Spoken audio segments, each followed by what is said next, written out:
আসসালামু আলাইকুম প্রিয় শিক্ষার্থীরা, সবাইকে আজকের ক্লাসে ওয়েলকাম জানাচ্ছি জয়কলির পক্ষ থেকে। তোমাদের মুন্না ভাইয়া, তোমাদের শেষ ভরসা যাদের গুচ্ছ বিশ্ববিদ্যালয় ভর্তি পরীক্ষা, তোমাদেরকে নিয়ে আমাদের অনন্য আয়োজন টার্গেট জিএসটির আজকের ক্লাসে সবাইকে স্বাগতম জানাচ্ছি। আজকে আমরা পদার্থবিজ্ঞান এবং উচ্চতর গণিতের খুবই গুরুত্বপূর্ণ দুইটা চ্যাপ্টার কমপ্লিট করব। পদার্থবিজ্ঞান থেকে ভৌত আলোক বিজ্ঞান শেষ করব এবং উচ্চতর গণিত থেকে কণিক অংশটা শেষ করব। তো সবাই দ্রুত ক্লাসে যুক্ত হয়ে যাও। তোমরা যারা ইতিমধ্যেই আমার সঙ্গে যুক্ত হয়ে গিয়েছো তারা একটু আমাকে কাইন্ডলি জানাও যে আমার কথা এবং পিছনের স্ক্রিন তোমরা ঠিকঠাকভাবে সবকিছু দেখতে পাচ্ছ কিনা এবং ক্লিয়ারলি শুনতে পাচ্ছ কিনা। আমরা খুব দ্রুতই আজকের ক্লাসটা শুরু করব। সো গুচ্ছ বিশ্ববিদ্যালয় ভর্তি পরীক্ষা নিয়ে যদি আমি তোমাদেরকে একটু কথা বলি, দেখো, গুচ্ছ বিশ্ববিদ্যালয় ভর্তি পরীক্ষায় চান্স পাওয়া কিন্তু খুবই সহজ। বিজ্ঞান বিভাগ থেকে তোমাদের সর্বমোট প্রায় 8,000-এরও বেশি সংখ্যক সিট রয়েছে বিজ্ঞান বিভাগ থেকে। সো এইখানকার মধ্যে তোমার দরকার একটি মাত্র সিট।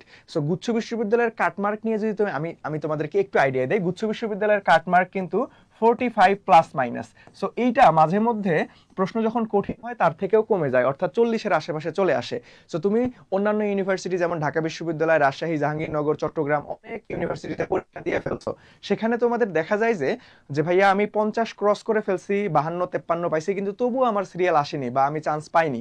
কিন্তু আশাহত হওয়ার কোনো প্রয়োজন নাই। তোমরা যারা মিডল পর্যায়ে আসো যে ভাইয়া আমি আলটিমেটলি খারাপ পজিশনও না, আবার কোনো ইউনিভার্সিটিতে ভালো পজিশনে চান্সও পাই নাই, তোমাদের জন্য কিন্তু এই গুচ্ছ বিশ্ববিদ্যালয়, দ্যাট মিন্স জিএসটি, খুবই সুবর্ণ একটা সুযোগ। কারণ এই গুচ্ছ বিশ্ববিদ্যালয় রয়েছে বাংলাদেশের সবচেয়ে বেশি সংখ্যক সিট এবং এখানে কাটমার্ক তুলনামূলক অন্যান্য ইউনিভার্সিটির তুলনায় কি কম। সো তোমাকে আত্মবিশ্বাস রাখতে হবে নিজের প্রতি এবং লেগে থাকার মন মানসিকতা নিয়ে একদম গুচ্ছ বিশ্ববিদ্যালয় ভর্তি পরীক্ষা পর্যন্ত তোমাকে দৃঢ় প্রত্যয়ে পড়াশোনা করে চালিয়ে যাইতে হবে। এবং পড়াশোনা চালানোর জন্য এই বিষয়টাকে যাতে তোমরা সহজে আলটিমেটলি কি করতে পারো, ওভারকাম করতে পারো, এবং যা যা পড়াশোনা আছে তুমি যদি পড়াশোনা থেকে একদম বাইরে চলে যাও তখন কিন্তু তোমার মনে থাকবে না, তোমাকে রিভিশনের মধ্যে থাকতে হবে। সো সেই ব্যবস্থাটাই করে দিয়েছে কিন্তু জয়কলি একাডেমি। সো তোমাদের জন্য প্রতিদিন ফ্রি লাইভ ক্লাস যাচ্ছে এবং তার পাশাপাশি আমাদের জিএসটির তোমাদের যে সহায়ক বইটা রয়েছে, সো এইখানে আমাদের ক্লাস এবং বই তোমার কাছে যদি থাকে, আমরা তোমাদেরকে ধরে ধরে প্রত্যেকটা টাইপ কিভাবে আসছে অলরেডি বিশ্ববিদ্যালয় ভর্তি পরীক্ষায়, সামনের পরীক্ষাগুলোতে কিভাবে আসতে পারে,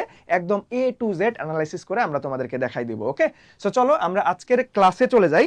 আমি একটু লাস্টবারের মতো একটু চেক করবো যে ভাইয়া সবকিছু ঠিকঠাক আছে কিনা, সবকিছু ঠিকঠাক আছে কিনা। তোমরা কিন্তু আমাকে একটু কাইন্ডলি কমেন্ট সেকশনে অবশ্যই সবসময় রেসপন্স করার চেষ্টা করবা। যদি অ্যান্সার করতে পারো আলটিমেটলি আলহামদুলিল্লাহ ভালো, যদি না পারো যেটা তোমার মনে হচ্ছে সেটা অবশ্যই রেসপন্স করে আমাকে জানাবা, বা তোমার কাছে মনে হচ্ছে যে ভাই এটাই আমার সঠিক উত্তর, সেটা তুমি অবশ্যই জানাবা। কারণ আমি একটা ক্লাসে কথা বারবার বলি যে ভাইয়া যত পারো আমার ক্লাসে ভুল করতে পারো, যাতে এই ভুলগুলো পরীক্ষার হলে রিপিট না হয়।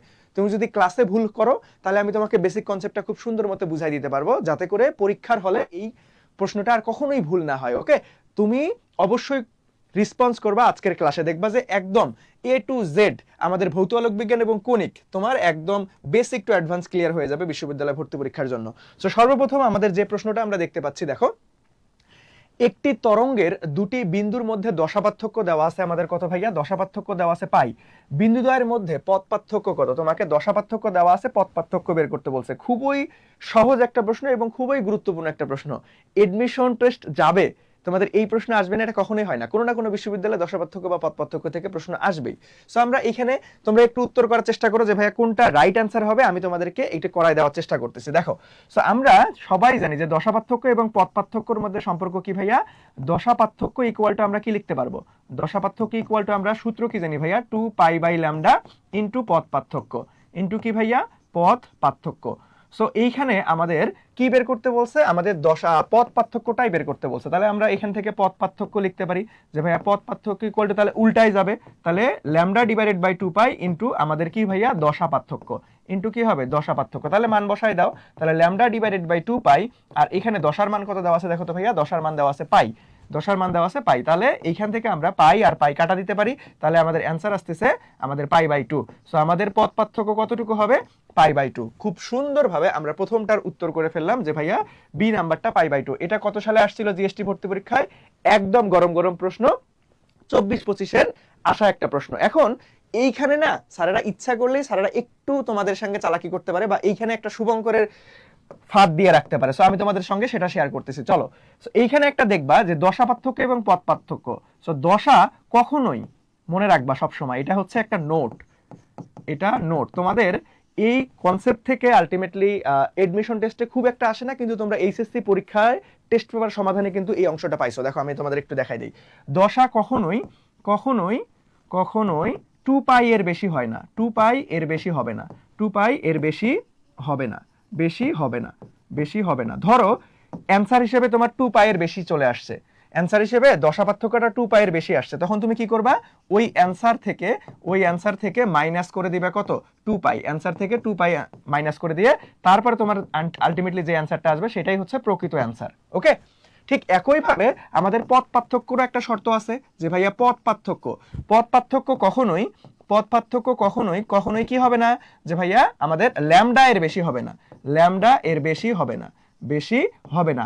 এখন যদি ল্যামডা এর বেশি হয়ে যায় তখন আমরা কি করব, যে ভাইয়া অ্যান্সার মাইনাস আমরা ল্যামডা করে দিব, অ্যান্সার মাইনাস ল্যামডা, তারপরে যেটা ফলাফল পাবো সেটাই হচ্ছে আমাদের প্রকৃত অ্যান্সার। ওকে, সো এই জিনিসটা আমরা অনেকেই খেয়াল রাখি না, যে ভাইয়া জাস্ট এই সূত্রটা খেয়াল রাখি, আমরা অনেক সময় এটা কিন্তু গুলাই ফেলি। সো সবসময় খেয়াল রাখবা যে পথ পার্থক্য এবং দশা পার্থক্য কখনোই 2 পাই এর বেশি হবে না, আবার পথ পার্থক্য কখনোই ল্যামডার বেশি হবে না। যদি বেশি হয় তাহলে আমরা অ্যান্সার থেকে ওই জিনিসটা বাদ দিয়ে দিব। সো আমাদের এই অ্যান্সারটা কি ছিল, ল্যামডার থেকে বেশি ছিল না, ল্যামডা/2। ম্যাক্সিমাম ক্ষেত্রে তোমরা কি দেখবা যে দশা 2 পাই এর কম আছে, আবার পথ পার্থক্য ল্যামডা এর কম আছে, ঠিক আছে। বাট হঠাৎ ছাড়ারা তোমাদেরকে এইখানে প্রশ্নটা পেঁচাই দিতে পারে। কি করতে পারে ভাইয়া, এখানে কিন্তু প্রশ্নটা পেঁচাই দিতে পারে, তার মানে তোমাকে এই শর্তটা খেয়াল রাখতে হবে, বুঝতে পারছো? সো চলো আমরা নেক্সটে চলে যাব। সবাই ক্লিয়ার হলে আমাকে অবশ্যই কি করবা, অবশ্যই কমেন্ট সেকশনে জানাবা যে ভাইয়া ক্লিয়ার। ওকে, আমার ক্লাসে কিন্তু ঘুমাই ক্লাস করা যাবে না, আমার ক্লাসে রেসপন্স করতে হবে। আমি তোমার আগে যেমনই কন্ডিশন থাকুক না কেন, যে ভাই আমি এই অধ্যায় জীবনে পড়ি নাই বা অল্প পারি, কোনো সমস্যা নাই, তুমি আমার ক্লাসটা মনোযোগ দিয়ে করো। আমি কথা দিচ্ছি ইনশাআল্লাহ এই অধ্যায়ের বিশ্ববিদ্যালয় ভর্তি পরীক্ষা আসার মতো যত টপিক আছে ইনশাআল্লাহ তুমি একদম ক্রিস্টাল ক্লিয়ার হয়ে যাবে। আমি একদম বেসিক থেকে ভেঙে তোমাদেরকে পড়িয়ে দিব ইনশাআল্লাহ। ওকে, আচ্ছা তাহলে চলো আমরা নেক্সটে চলে যাব। দেখো নেক্সটে খুব সুন্দর একটা প্রশ্ন আসছে, জিএসটি 23-24-এ। সো তোমাকে বিশ্ববিদ্যালয় ভর্তি পরীক্ষায় যাওয়ার আগে, মানে ভর্তি পরীক্ষায় বসার আগে কিছু মাইন্ডসেট সেট করে নিয়ে যাইতে হবে পরীক্ষার হলে। সেটা কি, দেখো তুমি কখনোই শতভাগ প্রশ্ন উত্তর করতে পারবা না, এইটা তোমার মাইন্ডসেটে থাকতে হবে যে ভাই আমি 100টা প্রশ্নের মধ্যে 100টা প্রশ্ন যে আমি পারবই এইরকম কখনোই হয় না। তোমাকে মাথায় রাখতে হবে যে ভাইয়া কিছু প্রশ্ন তোমাকে কি করতে হবে, স্কিপ করতে হবে। এই জিনিসটা তোমাকে না মাথায় নিয়ে পরীক্ষার হলে বসতে হবে। কিছু প্রশ্ন আছে স্কিপ করতে হবে। এখন কোন প্রশ্নগুলো স্কিপ করবা, দেখবা যেগুলো হাতে ক্যালকুলেশন জীবনও সম্ভব না, ওইখানে তুমি মাথা খাটাবা না, যে ভাই করা যাচ্ছে না, তাহলে ওইটা বাদ দিয়ে তুমি পরেগুলোতে চলে যাবা। যদি ওইখানে বেশি মাথা খাটাইতে যাও তাহলে ওই যে টাইম ম্যানেজমেন্টের মায়ের প্যাচে পড়ে দেখবা যে লাস্ট মুহূর্তে তোমার খাতা নিয়ে চলে গেছে, কিন্তু তোমার কি হয় নাই, উত্তর সবগুলা করা শেষ হয় নাই। তার মানে যেগুলো একদম খুবই, যে ভাই এটা কখনোই হাতে ক্যালকুলেশন সম্ভব না, আমি দেখাবো যেমন এই প্রশ্নটাই হাতে ক্যালকুলেশন সম্ভব না, কিন্তু তাও কেন দিছে, ওই যে তোমাকে শুভঙ্করের ফাঁকির মধ্যে ফেলানোর জন্য।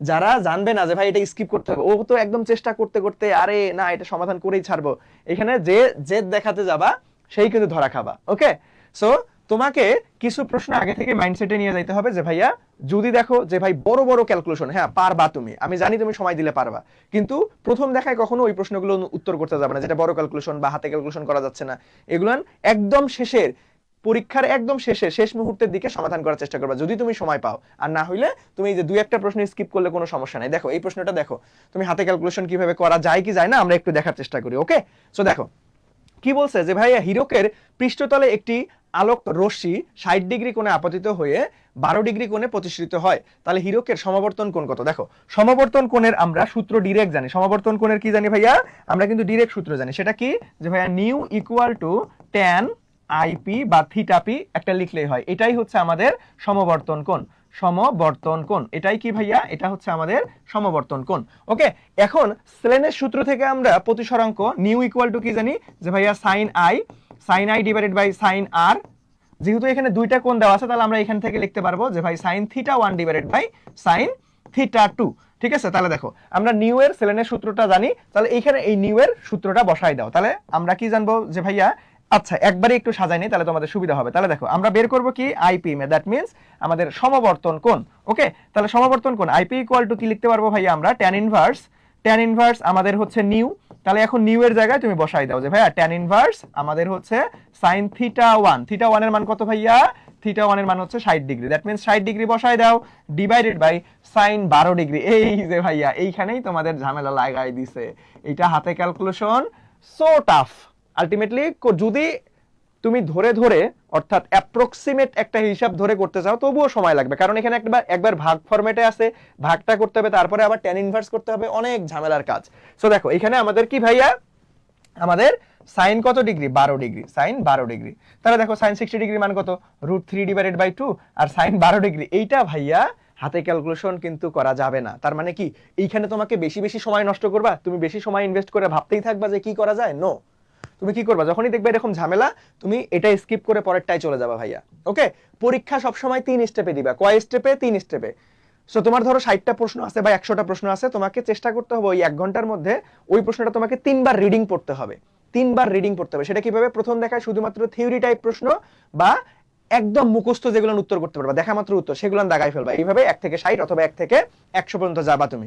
তার পরবর্তীতে তুমি ছোট ছোট ক্যালকুলেশন যেগুলো সেগুলো তুমি উত্তর করবা দ্বিতীয় স্টেপে। তারপরে তৃতীয় স্টেপে গিয়ে বড় ক্যালকুলেশন বা যেগুলো একদম কখনোই দেখো নাই বা খুব কঠিন তোমার কাছে মনে হচ্ছে সেগুলো নিয়ে ভাববা। ওকে, সো টাইম ম্যানেজমেন্ট খুবই গুরুত্বপূর্ণ একটা বিষয়। সো এখান থেকে যদি আমরা ক্যালকুলেট করি, এখান থেকে দেখবা যে tan ইনভার্স আমাদের হচ্ছে 4 পয়েন্ট সামথিং একটা জিনিস পাবো, 4 পয়েন্ট সামথিং। আবার tan ইনভার্স 4 পয়েন্ট সামথিং এটাকে করলে আমরা পেয়ে যাব হচ্ছে 76.5। সো এইটা মোটামুটি ভাইয়া হাতে ক্যালকুলেশন করা সো টাফ। সো তোমার এইখান থেকে শিক্ষণীয় বিষয় কি ভাইয়া? শিক্ষণীয় বিষয় হচ্ছে তোমার এই যে সমবর্তন কোণের সূত্রটা মনে রাখা। এই সূত্রটা তোমাকে মুখস্থ রাখতে হবে। সমবর্তন কোণের সূত্র তুমি কষ্ট করে মুখস্থ রাখবা। কি করবা ভাইয়া? মুখস্থ রাখবা।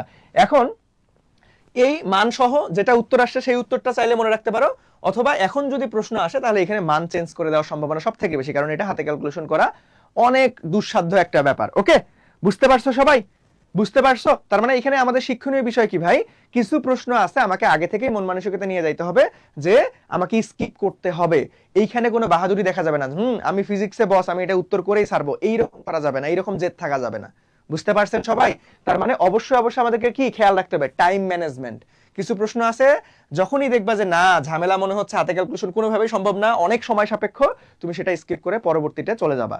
ঠিক আছে? স্যারেরা ইচ্ছা করে এরকম দিয়ে রাখবে 2-1টা প্রশ্ন, এটা কিন্তু সংখ্যায় বেশি থাকে না। দেখবে যে 100টার প্রশ্ন 2টা অথবা 3টা বা সর্বোচ্চ 1-2টা থাকে। বুঝতে পারছো? আচ্ছা, তাহলে আমরা চলো পরবর্তীতে চলে যাই। ওকে, এমদাদুল অ্যানসার করে ফেলছো অলরেডি, ধন্যবাদ ভাইয়া। নাইম জোস ক্লাস, ওকে ঠিক আছে। সবার আমি উত্তর দেখতে চাই, সবার উত্তর দেখতে চাই। সবাই তোমরা কমেন্ট সেকশনে কি করবা? অবশ্যই অবশ্যই উত্তর করবা। ওকে, ভুল হলে কোনো সমস্যা নাই, ভাইয়া তো আসি, তোমাদের বেসিক কনসেপ্ট সুন্দর মতো ক্লিয়ার করে দিব। মানুষ ভুলের মাধ্যমেই শিখতে পারে। ওকে, সো মানুষ কি বলবে, আল্লাহ, ভুল হলে টিচার কি বলবে, এইগুলান ভাই এত লজ্জা শরম করা যাবে না। ওকে, সবাই তোমরা রেসপন্স করো, তোমাদের এইটাই শেষ সুযোগ। ঠিক আছে? গুচ্ছ বিশ্ববিদ্যালয়কে যদি কাজে লাগাইতে না পারো ভাই, এতগুলো সিটের মধ্যেও যদি চান্স না হয়, তাহলে কিন্তু তোমার আর পরবর্তী অপশন নাই। ঠিক আছে? পরবর্তী অপশন নাই, তোমাকে এইখানে চান্স পাইতেই হবে ইনশাআল্লাহ। তুমি আলটিমেটলি আমাদের সঙ্গে এই ফ্রি ক্লাসগুলো করো, আলটিমেটলি আমাদের সহায়ক বইটা পড়ো, দেখবা যে একদম সুন্দর মতো পড়াশোনা গুছাই অটোমেটিক চলে আসবে। বাট রেগুলারিটি অর্থাৎ কনসিস্টেন্সি মেনটেন করতে হবে বিশ্ববিদ্যালয় ভর্তি পরীক্ষায় চান্স পাওয়ার জন্য। ওকে, আচ্ছা, সো দেখো আলটিমেটলি আমরা পরবর্তীতে চলে যাই। দেখো পরবর্তী কোশ্চেনটা কি বলছে, পরবর্তী খুব সুন্দর একটা প্রশ্ন, যে কোন চিরের প্রস্থ কত দেওয়া আছে ভাইয়া? কোন চিরের প্রস্থ দেওয়া আছে হচ্ছে 3 × 10⁻⁴ সেন্টিমিটার। যে আলো দিয়ে আলোকিত করা হচ্ছে তার তরঙ্গ দৈর্ঘ্য দেওয়া আছে হচ্ছে 6000 অ্যাংস্ট্রম। কেন্দ্রীয় চরমের উভয় পাশে আমাদের প্রথম ক্রমের অবমগুলোর কৌণিক দূরত্ব কত? দেখো এটা কিন্তু খুব কনসেপচুয়াল একটা প্রশ্ন, এবং তোমরা যেটা ভুল করতে পারো সেটাই কিন্তু স্যারেরা শুভঙ্করের ফাঁকি দিয়ে প্রথম অপশনটাই দিয়ে রাখবে। দেখো আমি তোমাদেরকে এই জিনিসটা, তোমরা ভৌত আলোক বিজ্ঞানের সব থেকে প্যারা খাও আমি জানি, ইয়ংয়ের দ্বিতীয় পরীক্ষায় এখানে যে আলটিমেটলি আমাদের গ্রাফিক্যাল বিষয়গুলো যদি আমরা তোমাকে চিত্র দিয়ে দেখাই, দেখবা যে এখান থেকে আর কখনোই প্যারা খাবা না। সো আমরা কি জানি যে ভাইয়া আমাদের দ্বিতীয় পরীক্ষায় কি থাকে? দ্বিতীয় পরীক্ষায় কেন্দ্রীয় আমাদের হচ্ছে উজ্জ্বল পয়েন্ট থাকে, তারপরে অন্ধকার, তারপরে আবার উজ্জ্বল। সো এইভাবে আমাদের কি হয় ভাই, আমাদের মূলত পট্টিগুলান গঠন হয়। ঠিক আছে? সো এখন দেখো তোমার প্রশ্ন কি বলছে, কেন্দ্রীয় চরমের উভয় পাশে প্রথম ক্রমের অবম। তাহলে প্রথম ক্রমের অবম, তার মানে দেখো এখানে কি বলছে আসলে, এখানে আমাদের কেন্দ্রীয় চরমের উভয় পাশে অবমের কথা বলছে। তাহলে অবম কোথায় হয়? অবম কি দ্বিতীয় পরীক্ষায় হয়? না, এটা কিন্তু একক চিরের অপবর্তন বোঝাচ্ছে। ঠিক আছে? আমাদের কি হয়, উজ্জ্বল বিন্দু বা গঠনমূলক ব্যতিচার, অন্ধকার বিন্দু বা ধ্বংসাত্মক ব্যতিচার আমাদের কি হয়, আমাদের হচ্ছে ইয়ং এর দ্বিতীয় পরীক্ষা হয়, যখনই তুমি অবম দেখবা তখনই মনে রাখতে হবে যে ভাই অপবর্তনে চলে গেছে। এটা কোন অপবর্তন? একক চিরের অপবর্তন। ওকে, আচ্ছা, তাহলে প্রথম ক্রম, দ্যাট মিন্স এন এর মান 1। তাহলে এই প্রথম কোণের ক্রম কোথায়? এই যে আমরা এখান থেকে যদি একটু দেখি যে ভাইয়া এটা হচ্ছে কেন্দ্রীয়, এটা কি, এটা হচ্ছে আমাদের কেন্দ্রীয়। তাহলে কেন্দ্রীয়র পরেই তো প্রথম ক্রম থাকবে, দ্যাট মিন্স এটাই তো এন এর মান 1, এটাই তো এন এর মান 1, দুই পাশেই গঠন হবে। তাহলে দেখো এই যে কতটুকু পর্যন্ত বিস্তৃত থাকবে? সর্বোচ্চ এতটুকু পর্যন্ত বিস্তৃত থাকবে। তাহলে খালি তো উপরেই হবে না, নিচেও তো বিস্তৃত থাকবে। তাহলে এতটুকু, তার মানে এইখানে থিটা পরিমাণে, এইখানে আবার থিটা পরিমাণে, তার মানে ইন টোটাল অ্যান্সার কি হবে?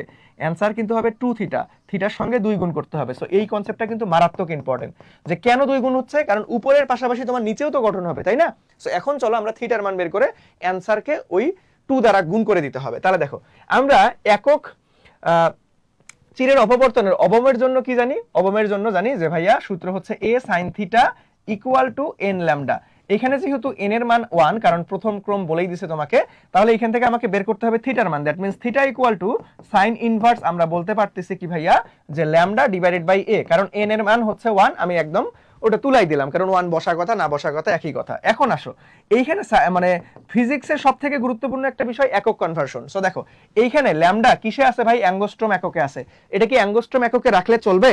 এটা কি অ্যাঙ্গস্ট্রম এককে রাখলে চলবে? না, কখনোই না, এটাকে মিটারে নিতে হবে। তাহলে দেখো এটাকে আমরা মিটারে যদি নেই তাহলে 6000 ইন্টু 10 ইনভার্স 10 অ্যাঙ্গস্ট্রম। তাহলে দেখো এই যে এই শূন্যগুলোকে আমরা হাতে ক্যালকুলেশন সুবিধার জন্য যেটা ভিনিশ করে দেই, তাহলে 3টা শূন্য কাটো, তাহলে এইখানে 10 বাদ দিয়ে 7 হয়ে যাবে। তাহলে আমরা এখান থেকে 6 ইন্টু 10 ইনভার্স 7 একবারই করে দিলাম। ওকে, আর এখানে এর মান কত? এই যে প্রস্থর মান, প্রস্থর মান কত? 3 ইন্টু 10 ইনভার্স 4, বাট এইখানে সেন্টিমিটার একক আছে, দেখো একক কনভার্সন এসআই ফরম্যাটে নিয়ে যেতে হবে, তাহলে এখানে মিটারে আনতে হবে। তাহলে 10 ইনভার্স 2 দ্বারা গুণ করতে হবে, দ্যাট মিন্স আমাদের 3 ইন্টু আমাদের 4 এর সাথে আমাদের 6 হয়ে যাবে, 10 ইনভার্স 2 দ্বারা একবারে গুণ করে দিলাম। এখন আসো এই যে হাতে ক্যালকুলেশন খুব ইজিলি করা যাবে, 3 দুগুণ 6, আর এই যে পাওয়ার নেগেটিভটা যখন তুমি উপরে তুলে দেবা তখন পজিটিভ হয়ে যাবে, তাহলে -6 -7 প্লাস 6, তাহলে কত আসলো? -1। দ্যাট মিন্স এইখানে আসতেছে আমাদের সাইন ইনভার্স কত? 2 into 10 inverse 1, that means 2 divided by 10, তার মানে 0.2 চলে আসতেছে। দেখো তোমরা যারা অনেকেই শুভঙ্করের ফাঁকির মধ্যে পড়ে যাবা, অনেকেই ভুলবশত তোমরা এ নাম্বার দাগাই দিবা যে ভাই সাইন ইনভার্স 0.2, সাইন ইনভার্স 0.2, কিন্তু এটা অ্যান্সার, এটা হলো না, এটা হলো না। দেখো তোমাকে বলছে কেন্দ্রীয় চরমের উভয় পাশে, এই কথাটা তোমরা কি খেয়াল করছো? কেন্দ্রীয় চরমের উভয় পাশে, দ্যাট মিন্স এই পাশেও এবং এই পাশে, তার মানে থিটার সাথে তোমাকে 2 গুণ করতে হবে। যে আমরা শুরুতেই এই কনসেপ্টটা তোমাকে একদম চিত্র দিয়ে বুঝাই দিছি, দ্যাট মিন্স আমাদের এখন কি হবে? অ্যান্সার হবে যে 2 থিটা। তাহলে আমাদের কি হচ্ছে? 2 সাইন ইনভার্স আমাদের কত? 0.2, দ্যাট মিন্স কোনটা অ্যান্সার হবে? বি নাম্বারটা অ্যান্সার হবে। সবাই কি বুঝছেন? সো এইটা এইখানকার মধ্যে একটা ভেলকিবাজি প্রশ্ন, ঠিক আছে? তোমরা যদি পরীক্ষার হলে তাড়াহুড়া করো, ভুল করে কনফিডেন্সের সহিত এ নাম্বার দাগাই দিবা এবং ধরা খেয়ে বসে থাকবা। ওকে, এখন এই যে এই বিষয়গুলান খুব সুন্দরভাবে আমাদেরকে কোথায় দেওয়া আছে ভাইয়া? একদম A to Z সাজানো ভাবে আমাদের দেখো জয়কলি প্রকাশনীর যে গুচ্ছ সহায়ক বইটা দেখো, এখানে ভৌত আলোক বিজ্ঞানের একদম প্রথমে আমরা থিওরিটিক্যাল আলোচনা করছি যে ভাই কোথা থেকে কিরকম প্রশ্ন আসে, যেমন আমরা এই আলোক তত্ত্ব নিয়ে আলোচনা করছি, একটু পরে দেখবা যে গুচ্ছ বিশ্ববিদ্যালয়ে অলরেডি আলোক তত্ত্ব থেকে প্রশ্ন আসছিল। সো এই আলোক তত্ত্ব নিয়ে আলোচনা করা আছে।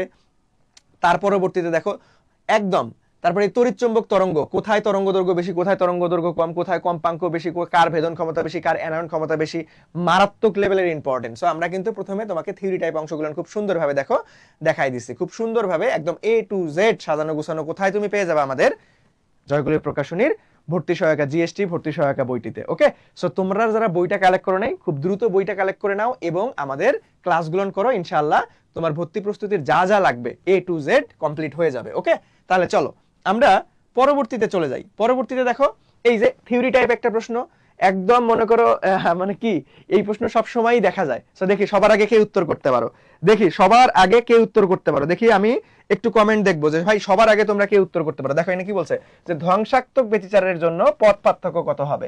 ধ্বংসাত্মক ব্যতিচারের জন্য পথ পার্থক্য, একটা জিনিস মাথায় রাখবা যে ভাইয়া এই ধ্বংসাত্মক মানেই হচ্ছে অন্ধকার, অন্ধকার, আবার গঠনমূলক মানেই গঠনমূলক মানেই কি ভাইয়া? গঠনমূলক মানেই হচ্ছে উজ্জ্বল বিন্দু, উজ্জ্বল। ওকে, সো সবসময় মনে রাখবা এই গঠনমূলক বা উজ্জ্বল বিন্দুর গঠনের শর্ত হচ্ছে আমাদের কি হবে? জোর গুণিতক হবে, অ্যান্সার হবে জোর গুণিতক, গুণিতক। আর এই যে এটা হবে বিজোড় গুণিতক, এটা হবে কি ভাইয়া? বিজোড় গুণিতক। ওকে, সো গঠনমূলকের জন্য কি ভাইয়া? আমরা জানি যে a sin theta equal two n lambda. এই যে দেখো এন ল্যামডা। আচ্ছা, বারবার বোর্ড ল্যাগ করতেছে কেন? আচ্ছা, প্যারা নাই, চলো দেখো এন ল্যামডা। আর বিজোড় গুণিতকের ক্ষেত্রে আলটিমেটলি আমরা কি জানি যে ভাইয়া এই যে ব্যতিচারের জন্য, ধ্বংসাত্মক ব্যতিচার বা অন্ধকার পয়েন্টের জন্য, যে এ সাইন থিটা ইকুয়াল টু কি হবে, যে 2n plus 1 lambda by 2, 2n plus 1 lambda by 2। বুঝছো? তাহলে এইখানে দেখো এন এর মান তুমি যাই বলাও না কেন তোমার এই বিজোড় গুণিতক চলে আসবে। তাহলে আমাদের অ্যান্সার কোনটা হবে, 2n প্লাস 1 ল্যামডা বাই 2 নাকি n প্লাস 1? এই যে ভুল করে কনফিডেন্সের সহিত আবার সি নাম্বার দাগাই দিয়েন না, দেখেন এখানে কিন্তু 2 নাই।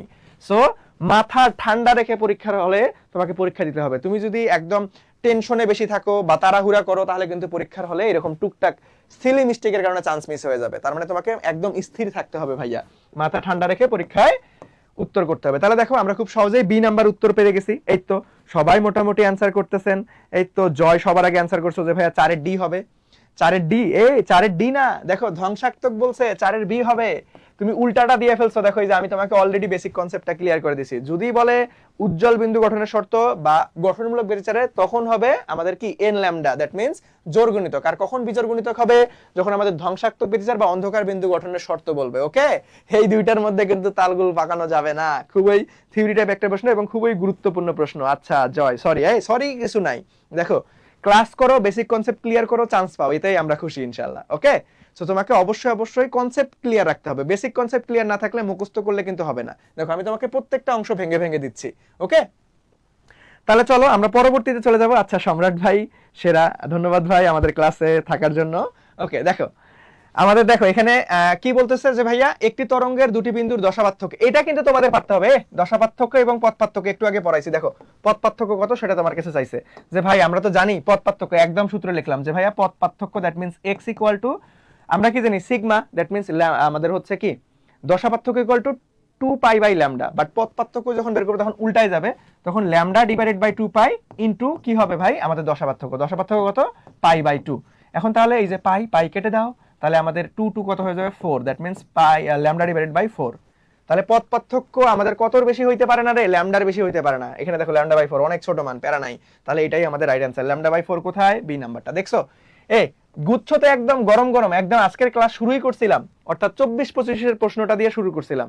তো দেখো সেম কনসেপ্ট 23-24 আসছে, 24-25 আসছে। তার মানে দেখছো এই প্রশ্নটা তোমাদের বেলায়ও আসতে পারে। খুবই গুরুত্বপূর্ণ একটা কনসেপ্ট। এখন এই প্রশ্নটা আরেকটু কিভাবে মডিফাই করা যাইতে পারে, ওই জিনিসটা খেয়াল রাখবা। দশা পার্থক্য কখনোই 2 পাইয়ের বেশি হবে না, যদি হয় তাহলে অ্যান্সার -2 পাই করে দিবা, তারপরে যেটা আসবে সেটাই উত্তর। আর পথ পার্থক্য কখনোই ল্যামডার বেশি হইতে পারবে না, যেটা যদি বেশি হয়ে যায় তাহলে অ্যান্সার মাইনাস ল্যামডা যেটা আসবে সেটাই তোমার প্রকৃত অ্যান্সার। সবাই কি ক্লিয়ার? সবাই কি ক্লিয়ার ভাইয়া? এই তো এমদাদুল হক বি নাম্বার, সাবাস। এই তো সো তুমি ক্লাসের পড়া ক্লাসেই হয়ে যাবে ভাইয়া। তুমি জাস্ট একদম ফ্রেশ মাইন্ডে আমার সঙ্গে জাস্ট একটা রাফ খাতা নিয়ে ক্লাস করো, তুমি উত্তর করার চেষ্টা করো, দেখবে যে ক্লাসের পড়া ক্লাসেই আমি তোমাকে যেমনই হোক কমপ্লিট করাই দিব ইনশাআল্লাহ। ওকে, তাহলে চলো আমরা পরবর্তীতে চলে যাই। দেখো পরবর্তী কি বলছে যে ভাইয়া কোনটি আলোর তরঙ্গ বৈশিষ্ট্য দ্বারা ব্যাখ্যা করা যায় না। থিওরি টাইপ প্রশ্ন, এটা তোমাকে মনে রাখতে হবে, ব্যাখ্যা করা যায় না। এই যে তুমি জিএসটি ভর্তি পরীক্ষা বা যে কোনো বিশ্ববিদ্যালয় ভর্তি পরীক্ষায় প্রশ্ন শেষে এই যে না শব্দটা আমরা অনেক সময় তাড়াহুড়া করতে গিয়ে দেখি না। তো তুমি ভালো মতো প্রশ্নটা মনোযোগ দিয়ে পড়তে হবে, এই যে না ব্যাখ্যা করা যায় না। তাহলে দেখো আলোক তরঙ্গ তত্ত্ব, দেখো আলোক তরঙ্গ তত্ত্ব, দেখো উপরে যে তিনটা আছে যে ভাই ব্যতিচার, অপবর্তন, সমবর্তন, এগুলা ব্যাখ্যা করার জন্য আমাদের কি লাগে জানো, তরঙ্গ দৈর্ঘ্য লাগে, দ্যাট মিন্স ল্যামডা। তার মানে আমাদের এই যে এই তিনটা ব্যাখ্যা করা যাবে হচ্ছে আলোক তরঙ্গ বৈশিষ্ট্য দ্বারা, কিন্তু যাবে না কোথায়, ফটো ইলেকট্রিক ক্রিয়া, দ্যাট মিন্স ডি নাম্বারটা রাইট অ্যান্সার। এখন দেখো ফটো ইলেকট্রিক ক্রিয়া কিভাবে ব্যাখ্যা করা যায়, দেখো আমি শুধু উত্তর বলে দিচ্ছি না কিন্তু, দেখো এই প্রশ্নটা আর কিভাবে ঘুরাই পেছে আসতে পারে ভাই, থিওরিগুলো তো ক্লিয়ার রাখতে হবে তাই না। দেখো ফটো ইলেকট্রিক ক্রিয়া কিভাবে ব্যাখ্যা করা যায়, আলোর কণা ধর্ম দ্বারা ব্যাখ্যা করা যায়, তরঙ্গ ধর্ম না কিন্তু, কণা ধর্ম। ফটো ইলেকট্রিক ক্রিয়া, এটা প্রশ্ন আসতে পারে যে ফটো ইলেকট্রিক ক্রিয়া আলোর কোন ধর্ম দিয়ে ব্যাখ্যা করা যায়, কণা ধর্ম দিয়ে ব্যাখ্যা করা যায়। ঠিক আছে, ফটো ইলেকট্রিক ক্রিয়া আমাদের কোন ধর্ম দিয়ে ব্যাখ্যা করা যায়, কণা ধর্ম। মারাত্মক ইম্পর্টেন্ট, এটা মনে রাখবা। ওকে, মারাত্মক ইম্পর্টেন্ট একটা জিনিস। ওকে, তার মানে ব্যতিচার, অপবর্তন, সমবর্তন, এই তিনটাকে ব্যাখ্যা করার জন্য আমাদের তরঙ্গ দৈর্ঘ্যের প্রয়োজন হয়। দ্যাট মিন্স আমাদের তরঙ্গ বৈশিষ্ট্য দ্বারা কি এগুলো তিনটাই ব্যাখ্যা করা যাবে। ব্যাখ্যা করা যাবে না কোথায়, আমাদের এই যে ফটো ইলেকট্রিক ক্রিয়া, এটাকে ব্যাখ্যা করা যাবে না। এটাকে কি করা যাবে না ভাইয়া, ব্যাখ্যা করা যাবে না। ওকে, 6 ডি। এই তো জয়, দ্যাট মিন্স ইমদাদুল, সবাইকেই ধন্যবাদ, তোমরা সঠিক উত্তর করেছো সবার আগে। ওকে, আচ্ছা তাহলে চলো আমরা পরবর্তীতে এই যে এই প্রশ্নটা আরো সহজ একটা প্রশ্ন, দেখছো তোমাদেরকে বললাম না দশা পার্থক্য, পথ পার্থক্য, একটা পাইলাম একদম গরম গরম প্রশ্ন 24-25, আরেকটা পাইলাম 23-24, আরেকটা দেখো 21-22 আসছে দশা পার্থক্য এবং পথ পার্থক্য থেকে। তার মানে এই কনসেপ্টটা মারাত্মক লেভেলে গুরুত্বপূর্ণ। ভৌত আলোক বিজ্ঞান থেকে প্রশ্ন আসলে সবার আগে এই কনসেপ্টটা তোমাকে ক্লিয়ার রাখতে হবে, এবং আমি কোথায় মারপ্যাচ দিতে পারে সেটাও কিন্তু তোমাকে কনসেপ্টটা ক্লিয়ার করে দিছি। ওকে, তাহলে চলো আমরা একটু প্রশ্নটা পড়ি যে ইয়ং এর দ্বিতীয় পরীক্ষা এনতম অন্ধকার। বাবা এখানে একটু খেয়াল করো, এটা এনতম অন্ধকার বলছে, কিন্তু উজ্জ্বল না। ডোরা সৃষ্টির তরঙ্গ দৈর্ঘ্যের দশা পার্থক্য কত? তোমাকে বের করতে বলছে ভাই দশা পার্থক্য কত, তোমাকে বের করতে কি বলছে, দশা পার্থক্যটা কত সেটা তোমাকে বের করতে বলছে। তাহলে চলো আমরা এটা বের করে ফেলি। এটা আমরা কি করব ভাইয়া, বের করে ফেলবো দশা পার্থক্য কত। তাহলে দেখো আমরা কি জানি যে ভাইয়া আমাদের দশা পার্থক্য, দেখো এনতমর পথ পার্থক্যটা কি জানি, দেখো এই যে এ সাইন থিটা, এটাকেই কিন্তু বলা হয় পথ পার্থক্য, এটাই কিন্তু পথ পার্থক্য। কনসেপ্ট গুলো ভালো মতো বুঝো, এটাই কিন্তু ভাইয়া কি আমাদের পথ পার্থক্য। তাহলে দেখো অন্ধকারের জন্য আমরা কি জানি, এ সাইন থিটা ইকুয়াল টু বেজোর গুণিতক, দ্যাট মিন্স 2n+1 আমরা কি জানি ভাইয়া λ/2, তাই না? 2n+1 λ/2। এখন এটা হচ্ছে এ সাইন থিটাকে কি বলা হয়, পথ পার্থক্য। খেয়াল রাখো, তাহলে আমার বের করতে বলছে দশা পার্থক্য। তাহলে আমরা একটু আগে সূত্র শিখছি যে ভাইয়া দশা পার্থক্য ইকুয়াল টু 2π/λ ইনটু আমাদের কি ভাইয়া পথ পার্থক্য। তাহলে এখন তুমি এখানে মান বসাই দাও, দেখো 2π/λ, আর এখানে তোমার পথ পার্থক্যটা কত, এটা পথ পার্থক্য কত, এই যে 2n+1, তার মানে বসাই দাও 2n+1 λ/2। তাহলে দেখো এখানে ল্যামডা, এখানে ল্যামডা কাটা, এখানে 2, এখানে 2 কাটা, তার মানে আমাদের অবশিষ্ট কি থাকতেছে, যা থাকতেছে সেটাই অ্যান্সার, 2n+1 আর ইনটু অবস্থায় পাই থাকতেছে। তাহলে দেখো 2n+1 ইনটু অবস্থায় পাই কোথায়, এই তো ফ্যান্টাস্টিক ভাবে বি নাম্বারটা, দেখছো? মারাত্মক ইম্পর্টেন্ট একটা প্রশ্ন। সো তোমার যদি কনসেপ্ট ক্লিয়ার থাকে, তোমাকে যেমনেই ঘুরাই দেখ না কেন, তোমার যদি কনসেপ্ট ক্লিয়ার থাকে ভাইয়া, তোমার যদি কনসেপ্ট ক্লিয়ার থাকে, তোমাকে যেভাবেই ঘুরাই দেখ না কেন, তোমাকে যেভাবেই ঘুরাই দেখ না কেন, তুমি ইনশাআল্লাহ পারবা। ওকে, তুমি ইনশাআল্লাহ পারবা। ওকে, তুমি ইনশাআল্লাহ পারবা। আচ্ছা, একজন বারবার একটা কমেন্ট করতেছো যে ভাইয়া আমার এইচএসসি পরীক্ষার অপশনালে ফেল আসছে, গুচ্ছ ভর্তি পরীক্ষায় দাগাতে কি ম্যাথ দাগাতে পারবো? অপশনালে ফেল আসছে ম্যাথ, আচ্ছা ম্যাথ দাগানোর সুবিধা অসুবিধা তুমি জানো? দেখো তোমার ম্যাথ দাগানোর সুবিধা হচ্ছে, ম্যাথ যদি তুমি দাগাও তাহলে ম্যাথ রিলেটেড সাবজেক্ট যেমন ইঞ্জিনিয়ারিং রিলেটেড সাবজেক্টে তুমি পড়তে পারো। যদি ম্যাথ না দাগাও তাহলে তুমি কি করতে পারবা না, তুমি ইঞ্জিনিয়ারিং সাবজেক্ট নিয়ে পড়তে পারবে না। যেখানে তোমার ম্যাথে ফেল আছে, তোমাকে শুধু চান্স পাইলে হবে না, দেখো এটা তোমাকে সার্কুলারটা ভালো মতো পড়ো, স্পেসিফিক ডিপার্টমেন্টে ভর্তি হইতে গেলে তোমাকে কিছু শর্ত পূরণ করতে হয়। যেমন তুমি যদি ম্যাথ ডিপার্টমেন্টে ধরো পড়তে চাও, তুমি চান্স পাইছো বিধায় তুমি যে কোনো ডিপার্টমেন্টে ভর্তি হইতে পারবা, বিষয়টা কিন্তু এমন না। তোমাকে কিছু স্পেসিফিক শর্ত চান্সও পাইতে হবে, ওই শর্তগুলো পূরণ করতে হবে, তাহলে তুমি ওই ডিপার্টমেন্টে ভর্তি হইতে পারবা। বুঝছো? যেমন তুমি ধরো ম্যাথ ডিপার্টমেন্টে ভর্তি হতে যাচ্ছ, এখন তোমার অবশ্যই ধরো মানে বিভিন্ন ইউনিভার্সিটির কন্ডিশন বিভিন্ন থাকে। যেমন তোমার ম্যাথে 25 আছে, তোমাকে স্পেসিফিক ভাবে বেঁধে দিতে পারে যে ম্যাথে 10 পাইতে হবে তোমাকে ম্যাথ ডিপার্টমেন্টে ভর্তি হইতে গেলে, এবং এইচএসসির ম্যাথের জিপিএ তোমার এ থাকতে হবে অথবা A- থাকতে হবে। বুঝতে পারছো? যখন তোমার ম্যাথে এইচএসসিতে ফেল আসছে, তার মানে আমি তোমাকে সাজেস্ট করবো ভাই ম্যাথ দাগানোর দরকার নাই, তুমি ম্যাথ অথবা বায়োলজির পরিবর্তে তো বাংলা ইংরেজি দাগাইতে পারতেছো। যেখানে তোমার ম্যাথে ফেল আসছে, তার মানে তোমার তো আলটিমেটলি ম্যাথে তুমি ওই শর্তগুলোতে আটকাই যাবা। সো তুমি ম্যাথের পরিবর্তে বাংলা অথবা ইংরেজি দাগাই দাও। তুমি বায়োসায়েন্স নিয়ে পড়ো, আমাদের হচ্ছে ফার্মেসি, মাইক্রোবায়োলজি, অনেক ভালো ভালো বায়োসায়েন্সের সাবজেক্ট আছে জীববিজ্ঞান অনুষদের আন্ডারে, সেগুলোতে পড়ো। বুঝতে পারছো? আচ্ছা, তাহলে চলো বর্ণ, আশা রাখি তুমি কনসেপ্টটা সুন্দর মতো বুঝতে পারছো। তাহলে চলো আমরা এই প্রশ্নটা দেখো, এটা থিওরি টাইপ প্রশ্ন। আমাদের কি বলছে যে ভাই ইয়ং এর দ্বিচির পরীক্ষায় ল্যামডা তরঙ্গ দৈর্ঘ্যের আলো ব্যবহার করা হলো, যদি পাশাপাশি দুটি উজ্জ্বল ডোরার দূরত্ব আমাদের এত হয় তাহলে সঠিক কোনটা হবে? তাহলে ভাই আমরা তো জানি যে ভাইয়া আমাদের ডোরার দূরত্ব, that means del y equal to আমরা কি লিখতে পারবো, d lambda divided by a. তাহলে দেখো আমাদের কার সাথে সম্পর্ক স্থাপন করতে বলছে, আমাদের ল্যামডার সাথে, প্রত্যেকটাই দেখো ল্যামডার সাথে সম্পর্ক। তাহলে ল্যামডার সাথে সম্পর্ক আমরা কি জানি, আমাদের জাস্ট কি হবে, সমানুপাতিক, জাস্ট সমানুপাতিক। দেখো আমাদের ডোরার দূরত্ব, দ্যাট মিন্স এইখানে আমরা এই যে আমাদের চির হতে পর্দার দূরত্ব, এটা সমানুপাতিক। আবার আমাদের হচ্ছে তরঙ্গ দৈর্ঘ্য সমানুপাতিক, কিন্তু চিরদ্বয়ের মধ্যবর্তী দূরত্ব সেইটা হচ্ছে আমাদের কি ভাইয়া, আমাদের ব্যস্তানুপাতিক। সো এই তিনটা সম্পর্ক অবশ্যই ক্লিয়ার করে রাখবা। এখান থেকে দেখো ডিরেক্ট সম্পর্ক আসছে, অথবা এইটা এত গুণ, ধরো আমি চির থেকে পর্দার দূরত্ব দ্বিগুণ করলাম, তাহলে ডোরা দূরত্ব কত গুণ বাড়বে, এই টাইপের প্রশ্ন আসে কিন্তু। সো সমানুপাতিক ব্যস্তানুপাতিক আকারে তুমি খুব সুন্দর মতো সমাধান করতে পারবা। তাহলে দেখো এটা ডিরেক্ট সূত্র, আমাদের সি নাম্বারটা হচ্ছে রাইট অ্যান্সার। আমাদের কি ভাইয়া, সি নাম্বারটা রাইট অ্যান্সার। এই তো জয়, হাসিবুল, এমদাদুল সবাই উত্তর করতে পারতেছো, ধন্যবাদ। ওকে, তাহলে চলো আমরা নেক্সটে চলে যাবো। এটা সহজ একটা প্রশ্ন ছিল, আমরা পরবর্তীতে চলে যাই। দেখো শূন্য স্থানে কোনো ত্বরিত চৌম্বকীয় তরঙ্গর দৈর্ঘ্য এত হলে, তাহলে তরঙ্গ দৈর্ঘ্য এত হলে আমাদের কি বলছে, কম্পাঙ্ক বের করতে বলছে। তরঙ্গ দৈর্ঘ্য এত হলে কম্পাঙ্ক, সবাই আমরা সূত্রে জানি কি ভাই, v equal to f lambda. যখন আমরা আলোর সঙ্গে তুলনা করব তখন হয়ে যাবে c equal to f lambda. তাহলে আমাদের কম্পাঙ্ক বের করতে বলছে, দ্যাট মিন্স এফ এর মান, তার মানে f equal to c divided by lambda.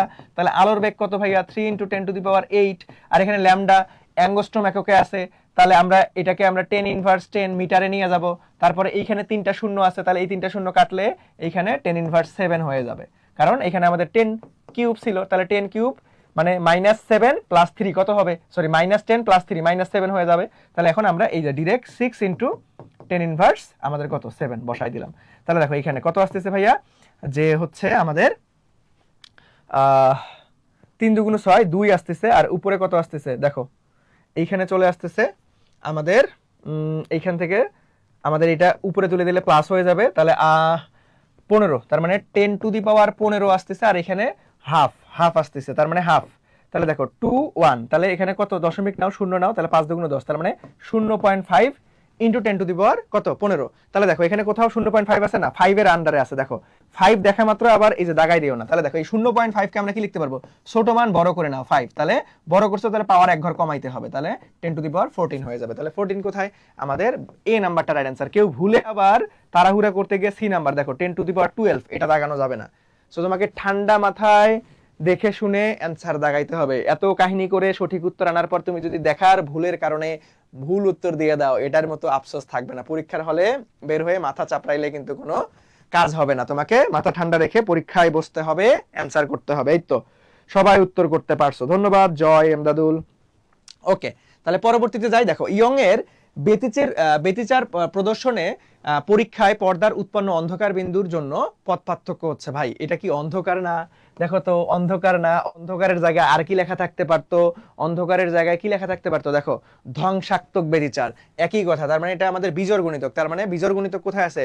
পথ পার্থক্য হচ্ছে 2n + 1 λ/2, দ্যাট মিন্স এইটাই হচ্ছে আমাদের অ্যান্সার। ওকে, এটাই হচ্ছে আমাদের অ্যান্সার। সো এটা অনেকবার পড়াইছি, গুচ্ছ ভর্তি পরীক্ষায় বারবার আসতেছে, এই বিষয়টা মাথায় রাখবে। তাহলে চলো আমরা নেক্সটে যাই। দেখো এখানে কি বলছে? হলুদ, কমলা ও লাল। হলুদ, কমলা, তার মানে হলুদের জন্য আমাদের নিউ ওয়াই বা হচ্ছে কম্পাঙ্ক যেহেতু বুঝাচ্ছে এগুলা, তার মানে এটাকে এফ দ্বারাও প্রকাশ করা হয়, আবার এই যে নিউ দ্বারাও প্রকাশ করা হয়, একই জিনিস। আর কমলার জন্য কি ভাই? New not. আবার লালের জন্য কি ভাই? নিউ আর। তাহলে এত হলে কোনটি সম্পর্ক? তাহলে দেখো এখন তোমাকে বলছে যে ভাই এই কম্পাঙ্ক কোনটার বেশি কোনটার কম, নাকি সবগুলোরই কম্পাঙ্ক সমান। তাহলে একটু আগেই আমরা একটা সম্পর্ক শিখলাম যে ভাই c equal to f lambda. তাহলে আমরা এফ এর সাথে কি সম্পর্ক পাচ্ছি? C by lambda. তাহলে এফ এর সাথে আমাদের কি? ল্যামডার ব্যস্তানুপাতিক সম্পর্ক, যার মানে যার তরঙ্গ দৈর্ঘ্য সব থেকে বেশি হবে তার কম্পাঙ্ক সব থেকে কম হবে। অথবা আমি উল্টা করে যদি বলি, যার কম্পাঙ্ক সব থেকে বেশি হবে তার তরঙ্গ দৈর্ঘ্য সব থেকে কম হবে। তাহলে এখানে কি কি আলো দেওয়া আছে দেখো, হলুদ, কমলা, লাল। তার মানে ওই যে আমাদের কি মৌলিক আলোগুলান, বেনি, আসহ, কলা। আমরা জানি না যে ভাইয়া বেনি, আসহ, কলা। তাহলে তুমি এই দিক থেকে এই দিকে গেলে কি হয়? ল্যামডা বাড়ে, সবসময় মনে রাখবা। এই দিকে গেলে এই দিকে, তার মানে সব থেকে তরঙ্গ দৈর্ঘ্য কার বেশি? লাল আলোর বেশি। তাহলে তরঙ্গ দৈর্ঘ্য যেহেতু বেশি আর ব্যস্তানুপাতিক সম্পর্ক, তার মানে কম্পাঙ্ক কোনটার কম হবে? লাল আলোর কম্পাঙ্ক কম। দেখো কোথায় সব থেকে কম আছে লাল আলোর কম্পাঙ্ক? এটা না, এই যে লাল আলোকে নিউ আর দ্বারা প্রকাশ করছে, এটাও না, ওয়াই না, এটাও না। সবগুলো তো সমান কখনো প্রশ্নই আসে না। এই যে তার মানে দেখো তোমার সবগুলো দেখার দরকার নাই, তুমি জাস্ট এই যে লাস্টেরটা দিয়ে তুলনা করবা, তাহলে তাড়াতাড়ি উত্তর মিলাইতে পারবা। ডি নাম্বারটা রাইট অ্যান্সার। কারণ লাল আলোর তরঙ্গ দৈর্ঘ্য বেশি, তরঙ্গ দৈর্ঘ্য বেশি হলে কম্পাঙ্ক যেহেতু ব্যস্তানুপাতিক সম্পর্ক, তার মানে কম হবে। বুঝতে পারছি আমরা সবাই? খুবই সুন্দর একটা প্রশ্ন, একদম খুব সুন্দর মতো আমরা অ্যান্সার করতে পারছি। কিভাবে তুমি সমাধান করবা, কিভাবে টাইম দ্রুত ক্যালকুলেট করতে পারবা, সেই প্রসেসগুলো আমি দেখাই দিচ্ছি। সবাই মনোযোগ দিবা, সবাই মনোযোগ দিবা। ওকে, সবাই মনোযোগ দিবে। 11-র এ নাম্বার এমদাদুল এবার কিন্তু ভুল করে ফেলছো। এই তো রাকিব ঠিক করছো ডি নাম্বারটা। ওকে, আচ্ছা তাহলে চলো। হ্যাঁ, এই যে এইভাবে তোমরা ক্লাসে একটু কি, ক্লাসে যদি ঘুমাই ক্লাস করো, আচ্ছা ফোনটা রাইখা দিলাম, ক্লাস করলাম, এইভাবে আসলে তেমন একটা উপকারে আসে না ভাই। তুমি চেষ্টা করো। একটা মানুষ যদি চেষ্টা না করে তাহলে ফল পাবে কিভাবে? ওকে, তুমি চেষ্টা করে যাও, ইনশাল্লাহ তোমার সৃষ্টিকর্তা তোমাকে কখনোই নিরাশ করবে না। একটা কথা মাথায় রাখবা, পরিশ্রমকারীর পরিশ্রম কখনোই বিফলে যায় না। সফলতা হয়তো এখন আসেনি, কিন্তু ফিউচারে ভবিষ্যতে যে আসবে না, এটা কি তোমরা শিওর না? তোমাকে তোমার চেষ্টা, তোমার জায়গা থেকে যেটা কাজ, তোমাকে সেটা করে যেতে হবে শেষ সুযোগ থাকা পর্যন্ত। কখনোই মন খারাপ করিও না। সবসময় মাথায় রাখবা, তোমার সৃষ্টিকর্তা তোমার জন্য এমন প্ল্যান করে রাখছে যেটা তোমাকে এমন সময় তুমি আলটিমেটলি কি পাবা? তুমি ওই ফলটা পাবা, দেখবা যে তুমি একদম খুশি হয়ে গেছো। হ্যাঁ, তোমার সাময়িক সময়ের জন্য খারাপ লাগা থাকতেই পারে, কারণ ভাই এত পরিশ্রম করলাম, এত কষ্ট করলাম, এখনো চান্স হয় নাই, একটু মন খারাপ থাকতেই পারে, কিন্তু ভাই ধৈর্য হারা হওয়া যাবে না, ইনশাআল্লাহ পারবা। তুমি লেগে থাকতে হবে, তোমার ধৈর্যের পরীক্ষা দিতে হবে। তোমার লেগে থাকার আলটিমেটলি হচ্ছে কি, পরিচয়টা এখানে রাখতে পারলেই তুমি গুচ্ছ বিশ্ববিদ্যালয়ে খুব ইজিলি চান্স পেয়ে যাবা, কারণ এখানে সিট সংখ্যা খুবই বেশি। তুমি যদি এইখানে হাল ছেড়ে দাও ভাই, দেখবা যে পরে যায় আফসোস করবা। সো হাল ছাড়ার কোনো কারণ নাই। ওকে, আচ্ছা তাহলে চলো নেক্সটে, জাল পাসপোর্ট শনাক্তকরণের জন্য কোন রাশি ব্যবহার করা হয়? ভাই এটা থিওরি টাইপ একটা প্রশ্ন, মনে রাখবা ইউভি রশ্মি, ঠিক আছে, আলট্রাভায়োলেট বা অতি বেগুনি রশ্মি, জাল টাকা। এখন এইটার আর কয়েকটা ব্যবহার আমি তোমাকে বলে দিই, কারণ এই যেহেতু জাল টাকা আসছে, আর কি কি আসতে পারে তোমাকে বলা থাকতে পারে যে ভাই শরীরে ভিটামিন ডি তৈরিতে কোনটা ব্যবহার করা হয়? শরীরে ভিটামিন ডি, এটা মারাত্মক ইম্পর্টেন্ট। শরীরে কি ভাইয়া? ভিটামিন ডি তৈরি, শরীরে ভিটামিন ডি তৈরি, শরীরে ভিটামিন ডি তৈরি, ঠিক আছে, এইটা একটু মাথায় রাখবা। তারপরে হচ্ছে রাসায়নিক বিক্রিয়া সংগঠনে, রাসায়নিক বিক্রিয়া সংগঠনে, রাসায়নিক বিক্রিয়া সংগঠনে, বিক্রিয়া সংগঠনে, সংগঠনে, রাসায়নিক বিক্রিয়া সংগঠনে। তারপরে আর কি কি আছে? আহা, আজকে এত বোর্ড ল্যাগ করতেছে কেন? রাসায়নিক বিক্রিয়া সংগঠনে হইতে পারে ফটো ইলেকট্রিক ক্রিয়া, ফটো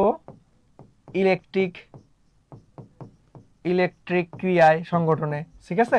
সো এই কয়েকটা ব্যবহার একটু মনে রাখবা। সব থেকে বেশি গুরুত্বপূর্ণ এই ভিটামিন ডি, সব থেকে বেশি গুরুত্বপূর্ণ ভিটামিন ডি। ওকে, আচ্ছা তাহলে চলো নেক্সটে যাই। গঠনমূলক ব্যতিচারের জন্য তরঙ্গদৈর্ঘ্যের দশা পার্থক্য কত হবে? দেখ, গঠনমূলক এটার অপর নাম কি ভাই? এটার অপর নামই কিন্তু গঠনমূলক বা উজ্জ্বল বিন্দু। তাহলে উজ্জ্বল বিন্দু বা গঠনমূলকের জন্য জোর গুণিতক, জোর গুণিতক। তাহলে আমাদের পাইয়ের জোর গুণিতক নাকি বিজোড় গুণিতক?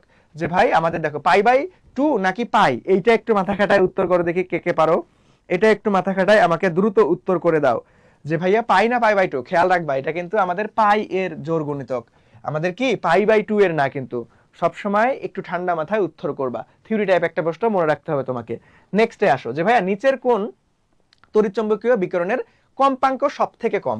কম্পাঙ্ক সব থেকে কম, দেখো এখানে কি আছে? গামা আছে, অবলোহিত আছে, অতিবেগুনি আছে, এক্স রে আছে। সব এইগুলোর প্রত্যেকটাই কি ভাই? এগুলোর প্রত্যেকটাই হচ্ছে তড়িৎ চুম্বকীয় তরঙ্গ, তড়িৎ চুম্বকীয় তরঙ্গ, তড়িৎ চুম্বকীয় তরঙ্গ, তড়িৎ চুম্বকীয় কি ভাইয়া? তরঙ্গ, তড়িৎ চুম্বকীয় তরঙ্গ। এখন তড়িৎ চুম্বকীয় তরঙ্গ মোট কয়টা আছে? 7টা। তুমি শিওর থাকো ইনশাআল্লাহ তোমাদের এবারের বিশ্ববিদ্যালয় ভর্তি পরীক্ষায় গুচ্ছতে এইখান থেকে একটা প্রশ্ন আসবে। সো আমি এইটা একটু তোমাকে সময় নিয়ে বুঝাই দিচ্ছি। তড়িৎ চুম্বকীয় তরঙ্গ, দেখো বেতার তরঙ্গ, বেতার, প্রথমটা বেতার লিখলাম, মাইক্রোওয়েভ,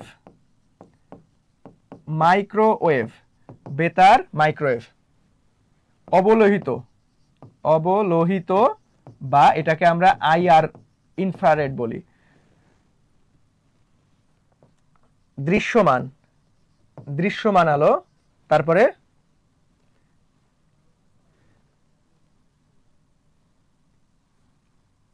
ভায়োলেট, ভায়োলেট, ভায়োলেট, এটার মানে কি? এটা হচ্ছে ইউভি রশ্মি বা অতি বেগুনি রশ্মি, ঠিক আছে। তারপরে এক্স রে, তারপরে গামা। এই ক্রমে যদি তুমি মনে রাখতে পারো সিরিয়ালি, সবসময় মনে রাখবা নিচ থেকে উপরের দিকে গেলে তরঙ্গ দৈর্ঘ্য বাড়ে, আবার উপর থেকে নিচের দিকে গেলে শক্তি আর কম্পাঙ্ক দৈর্ঘ্য, কম্পাঙ্ক বাড়ে, ঠিক আছে। তোমাকে এই ক্রমটা মনে রাখবে, এই সিরিয়ালটা মনে রাখতে হবে যে ভাই প্রথমে বেতার, মাইক্রোওয়েভ, অবলোহিত বা আইআর, দৃশ্যমান, ভায়োলেট বা ইউভি, এক্স রে, গামা রে। তাহলে দেখো এখানে কি বলছে ভাইয়া?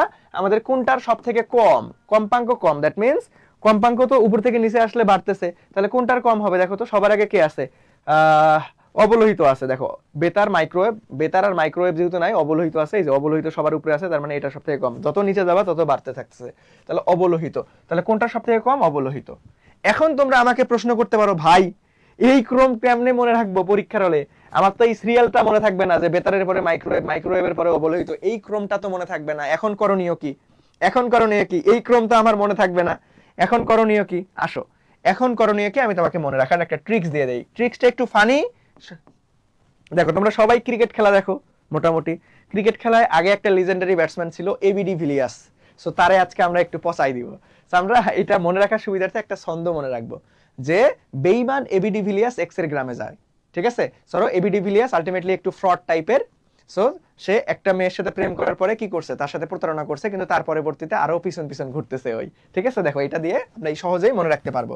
তাহলে আমরা কি লিখলাম, যে ভাইয়া বেঈমান ABD villous, ABD villous x এর গ্রামে যায়, এক্স এর গ্রামে যায়।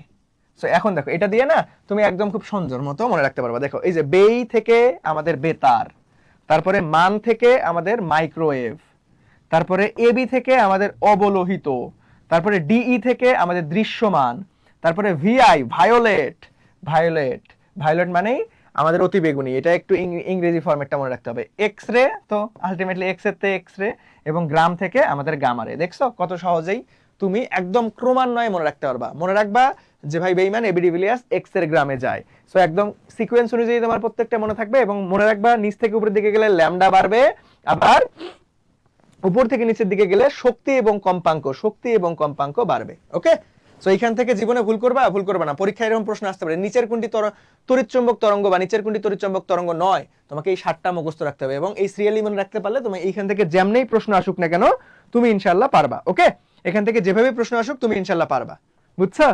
সো চলো আমরা নেক্সট প্রশ্নে চলে যাই। দেখো লাল রশ্মির তরঙ্গ দৈর্ঘ্য এত দেওয়া আছে, তরঙ্গ সংখ্যা দেখো, তরঙ্গ দৈর্ঘ্য দিয়ে তোমাকে যদি তরঙ্গ সংখ্যা বের করতে বলে, এটা খুবই ইজি।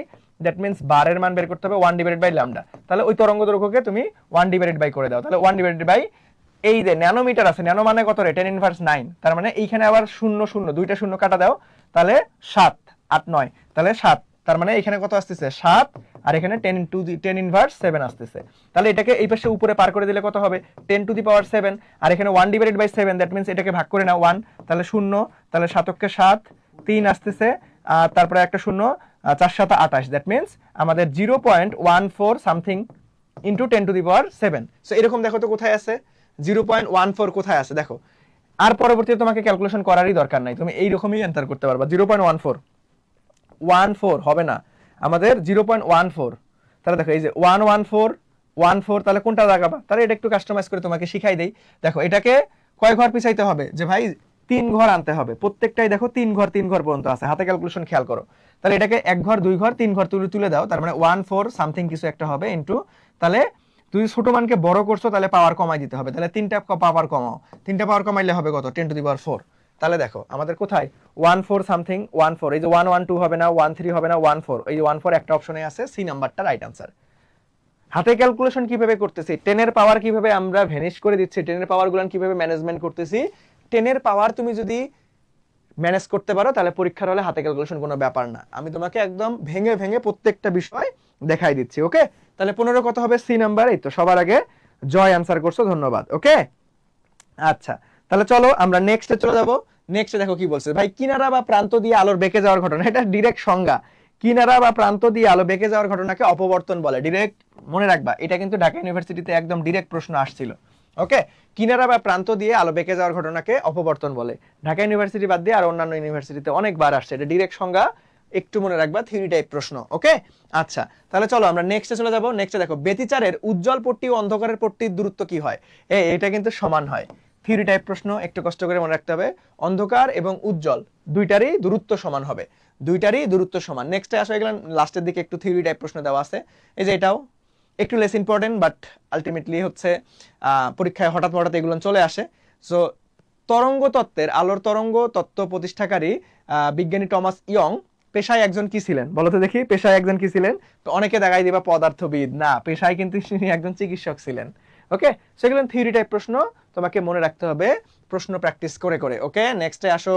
তাহলে দেখো নেক্সটে কি বলতেছে, এই নেক্সটে শব্দ তরঙ্গ কোন ধর্ম প্রদর্শন করে না, শব্দ তরঙ্গ কোন ধর্ম প্রদর্শন করে না, সমবর্তন প্রদর্শন করে না। দেখো তরঙ্গ কয় প্রকার, তরঙ্গ কয় প্রকার, তরঙ্গ হচ্ছে 2 প্রকার। তরঙ্গ কয় প্রকার, তরঙ্গ হচ্ছে 2 প্রকার। আমি যদি একটু তোমাদেরকে এই ভাগটা দেখো, তরঙ্গ তোমাদের যেহেতু সিলেবাসে নাই, কিন্তু তরঙ্গ থেকে হঠাৎ কিন্তু প্রশ্ন আসে, তরঙ্গ থেকে হঠাৎ করে প্রশ্ন আসে, সো একটু মনে রাখতে হবে। আর তরঙ্গ বা অনুপ্রস্থ, আর তরঙ্গ বা অনুপ্রস্থ তরঙ্গ, অনুপ্রস্থ তরঙ্গ। আর একটা কি আছে আমাদের, আর একটা কি আছে ভাইয়া বলো দেখি, আর একটা আছে হচ্ছে আমাদের লাম্বিক বা অনুদৈর্ঘ্য, লাম্বিক বা অনুদৈর্ঘ্য, অনুদৈর্ঘ্য, অথবা এটাকে অনেক সময় দীর্ঘলো বলা হয়। ওকে, সো এখন তুমি মনে রাখবা যে আর তরঙ্গ বা অনুপ্রস্থ তরঙ্গ কোনটা উদাহরণ মনে রাখতে হবে, আর লাম্বিক আমাদের কোনটা। দেখুন লাম্বিকে এই যে শব্দ তরঙ্গ, উদাহরণ উদাহরণ যদি মনে রাখো শব্দ তরঙ্গ, বাঁশির সুর, বাঁশির সুর এগুলো কিন্তু শব্দ তরঙ্গ। এখন এই আর তরঙ্গ আমি যদি একটু কালার চেঞ্জ করে দেই, দেখো আর তরঙ্গ কি হয় না ভাইয়া, আর তরঙ্গ বা অনুপ্রস্থ তরঙ্গ, আর তরঙ্গ বা অনুপ্রস্থ তরঙ্গ আমাদের সমবর্তন বা পোলারায়ন ঘটে। এটাতে কি হয়, সমবর্তন বা পোলারায়ন ঘটে, পোলারায়ন ঘটে। আর এইখানে কি হবে, এইখানে কিন্তু ঘটবে না, ঘটবে না, এটা থিওরি টাইপ মনে রাখবা। ওকে, তাহলে আমাদের শব্দ তরঙ্গ যেহেতু একটা কি ভাইয়া লাম্বিক তরঙ্গ বা অনুদৈর্ঘ্য তরঙ্গ বা দীর্ঘ তরঙ্গ, দ্যাটস ওয়াই এখানে আমাদের কি ঘটবে না, সমবর্তন বা পোলারায়ন ঘটবে না, সমবর্তন বা পোলারায়ন ঘটবে না। দেখছো বেসিক কনসেপ্ট ক্লিয়ার, বলো বেসিক কনসেপ্ট ক্লিয়ার। দেখো কোন থেকে কিভাবে প্রশ্ন আসে একদম ভেঙে ভেঙে দেখাচ্ছি ভাই, তুমি যদি আমার ক্লাসটা মনোযোগ দিয়ে করো এইখান থেকে তোমার আর কোনো ডাউট থাকবে না ইনশাআল্লাহ। নেক্সটে আসো, দেখো নেক্সটে আলো কোন ধরনের তরঙ্গ, আলো তড়িৎ চুম্বকীয় তরঙ্গ, আলো তড়িৎ চুম্বকীয় তরঙ্গ, এটা আমরা সবাই জানি আলো তড়িৎ চুম্বকীয় তরঙ্গ, মনে রাখবা। আলো আমাদের লাম্বিক তরঙ্গ, অনুপ্রস্থ তরঙ্গ, আমাদের কি কোনটা হবে, কোনটা তড়িৎ চুম্বকীয় তরঙ্গ। এখানে আলোর মধ্যে তড়িৎ ধর্ম প্রকাশ করবে, চুম্বকীয় ধর্ম প্রকাশ করবে। ওকে, সো থিওরি টাইপ প্রশ্ন একটু মনে রাখতে হবে। সো আমরা কিন্তু আমাদের পদার্থবিজ্ঞানের যে অংশটা ছিল আজকের ক্লাসের, যে ভৌত আলোক বিজ্ঞানের কোন টপিক থেকে জিএসটি তে প্রশ্ন আসতেছে একদম এ টু জেড ক্লিয়ার কনসেপ্ট করছি। এখন আমরা কি করব ভাই, গণিতে চলে যাব, উচ্চতর গণিতে চলে যাব। উচ্চতর গণিতে আজকে কণিক, এই কণিক অধ্যায় ভাইয়া মাথায় রাখবা, এইখান থেকে তোমার মাঝে মধ্যে 2 থেকে 3টা প্রশ্ন চলে আসে। তো তোমার শিওর থাকো তুমি 2টা পাবাই, মাঝে মধ্যে 3টা আসে। কণিক অধ্যায়টা খুবই গুরুত্বপূর্ণ এবং খুবই সহজ, তোমাকে এখানে একটু কষ্ট করতে হবে, সূত্র মনে রাখতে হবে, সূত্র মনে থাকলেই তুমি বাকি সব ইজিলি পেরে যাবা। সো চলো দেখো আমাদের এই জয়কলির জিএসটি ভর্তি সহায়িকা বইটাতে আমি যদি তোমাকে দেখাই, দেখো প্রথমেই প্রয়োজনীয় সূত্রগুলো দেওয়া আছে, সেটা পরাবৃত্ত, উপবৃত্ত, অধিবৃত্ত সবগুলোর জন্য দেখো খুব সুন্দর মতো আমাদের কি দেওয়া আছে, প্রত্যেকটা সূত্র। এই সূত্রগুলো তুমি যদি মনে রাখতে পারো, যেমন এই যে আমি যদি বলি পরাবৃত্তের শীর্ষ, পরাবৃত্তের উপকেন্দ্রের স্থানাঙ্ক, মারাত্মক ইম্পর্টেন্ট যে ভাই a/0 0 0, ওকে। সো কোনটা y² = 4ax ফরম্যাটে আছে নাকি x² = 4ay ফরম্যাটে আছে, খুব সুন্দর মতো দেখো আমরা কিন্তু প্রত্যেকটা পরাবৃত্ত, উপবৃত্ত, অধিবৃত্ত বেসিক যে সূত্রগুলো আছে যেটা তোমাকে মুখস্থ রাখতেই হবে বা মনে রাখতেই হবে, সেটা আমরা সুন্দর মতো সিকোয়েন্সলি আলোচনা করে দিছি। তারপরে টাইপ ওয়াইজ তোমাকে এখানে সুন্দর মতো সাজাই দিছি, ঠিক আছে। সো যারা এখনো বইটা কালেক্ট করোনি, তোমরা বইটা কালেক্ট করো এবং আমাদের ক্লাসগুলো করো, ইনশাআল্লাহ তোমার এইখানে আর কোনো সমস্যা থাকবে না। ওকে, তাহলে চলো আমরা প্রশ্নতে চলে যাই। কণিক থেকে দেখি প্রশ্ন কি আসছে, একদম গরম গরম প্রশ্ন দিয়ে সমাধান শুরু করব। আমাদের এটা হচ্ছে জিএসটি 24-25-এ আসা প্রশ্ন। দেখো কি বলছে যে ভাই y² = 4px পরাবৃত্তটি আমাদের 3,2 বিন্দু দিয়ে অতিক্রম করলে উপকেন্দ্রের স্থানাঙ্ক কত। তাহলে দেখো উপকেন্দ্রের স্থানাঙ্ক, উপকেন্দ্রের স্থানাঙ্ক একটু আগে তোমাদেরকে বললাম না, মারাত্মক ইম্পর্টেন্ট, দেখো বলতে বলতে চলে আসছে। এই উপকেন্দ্রের স্থানাঙ্ক আমরা কি জানি যে ভাইয়া a,0, তাই না, a,0। তাহলে এখন আমাকে এখানে এর মান বের করতে হবে। ওকে, এখন y² আমরা একটু আগেই দেখলাম যে 4ax, তাহলে এই যে এর জায়গায় কি আছে, p আছে, তাহলে এখন p এর মান বের করতে হবে। p এর মান কেমনে বের করব, এত বিন্দুগামী, দেখো এটা হচ্ছে মহা শর্টকাট, এটা হচ্ছে মহা শর্টকাট। তোমার সরলরেখা, বৃত্ত, যেই অধ্যায় বলুক না কেন, তুমি যদি কোনো সমীকরণ দেখো এত বিন্দুগামী, তোমাকে মাথায় রাখতে হবে ওই বিন্দু দ্বারা ওই সমীকরণ সিদ্ধ হবে, ওই বিন্দু দ্বারা ওই সমীকরণ সিদ্ধ হবে। তুমি বিন্দুগামী দেখা মাত্রই কি করবা, এই বিন্দুটা এখানে বসাই দিবা, তাহলেই মান চলে আসবে। এটা একদম ফিক্সড, যে কোনো অধ্যায় তুমি এই কাজটা করতে পারবা।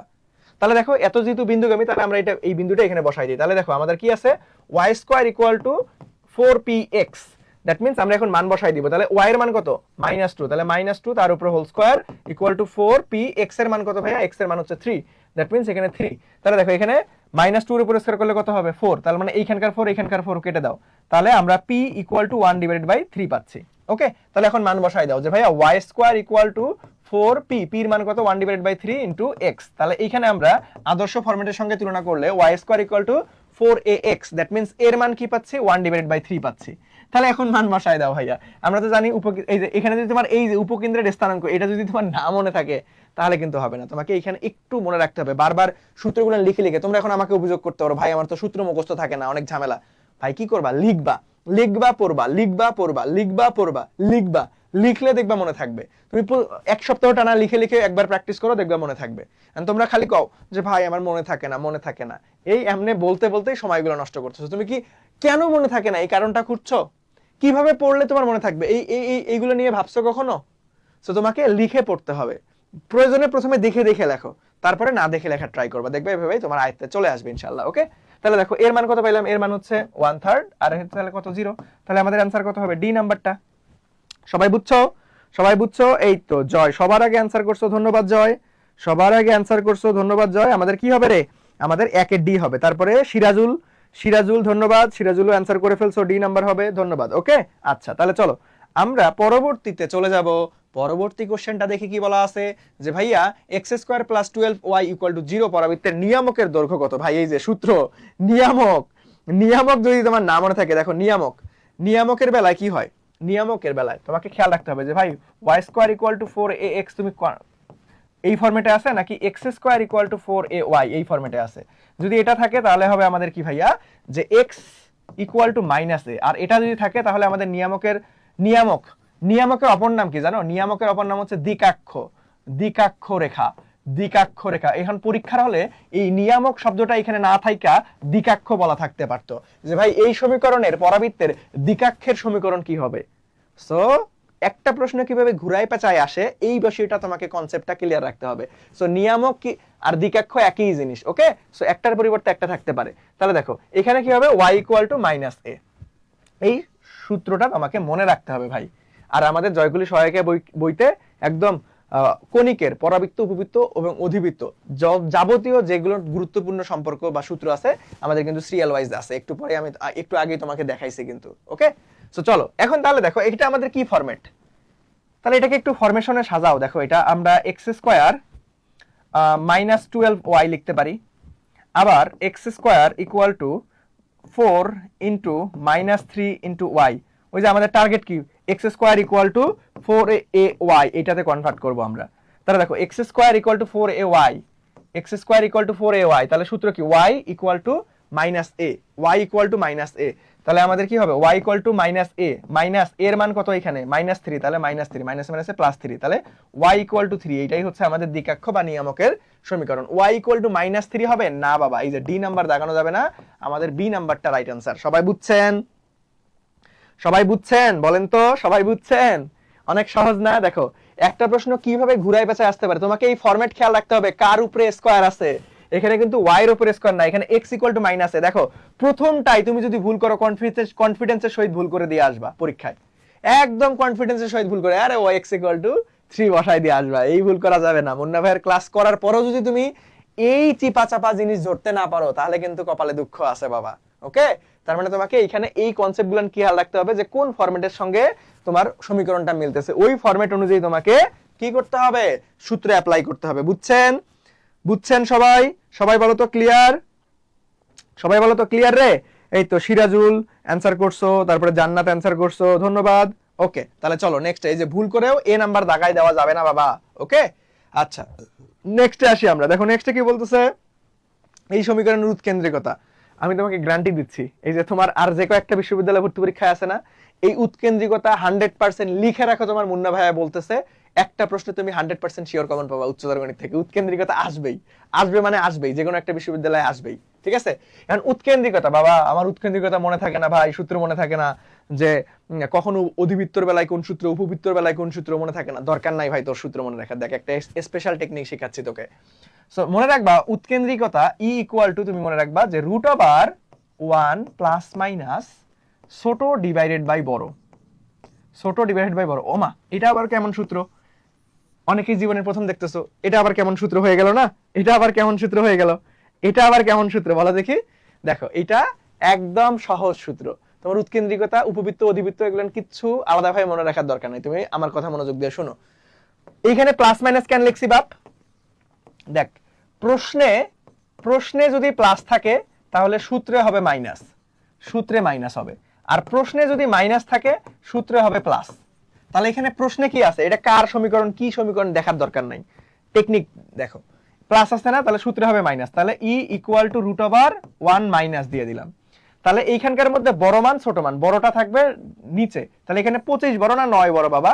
25 বড়, তাহলে 25টা নিচে রাখ, আর এই যে 9 হচ্ছে উপরে রাখ। এখন আয় যে 1 মাইনাস এই এখানে লসাগু করে দাও, তাহলে এখানে 25 আসতেছে, তাহলে 25 মাইনাস 9 দ্যাট মিন্স 16, তাহলে 4/5 এটাই অ্যান্সার। 4/5 কোথায় আছে? এই নাম্বারটা রাইট অ্যান্সার।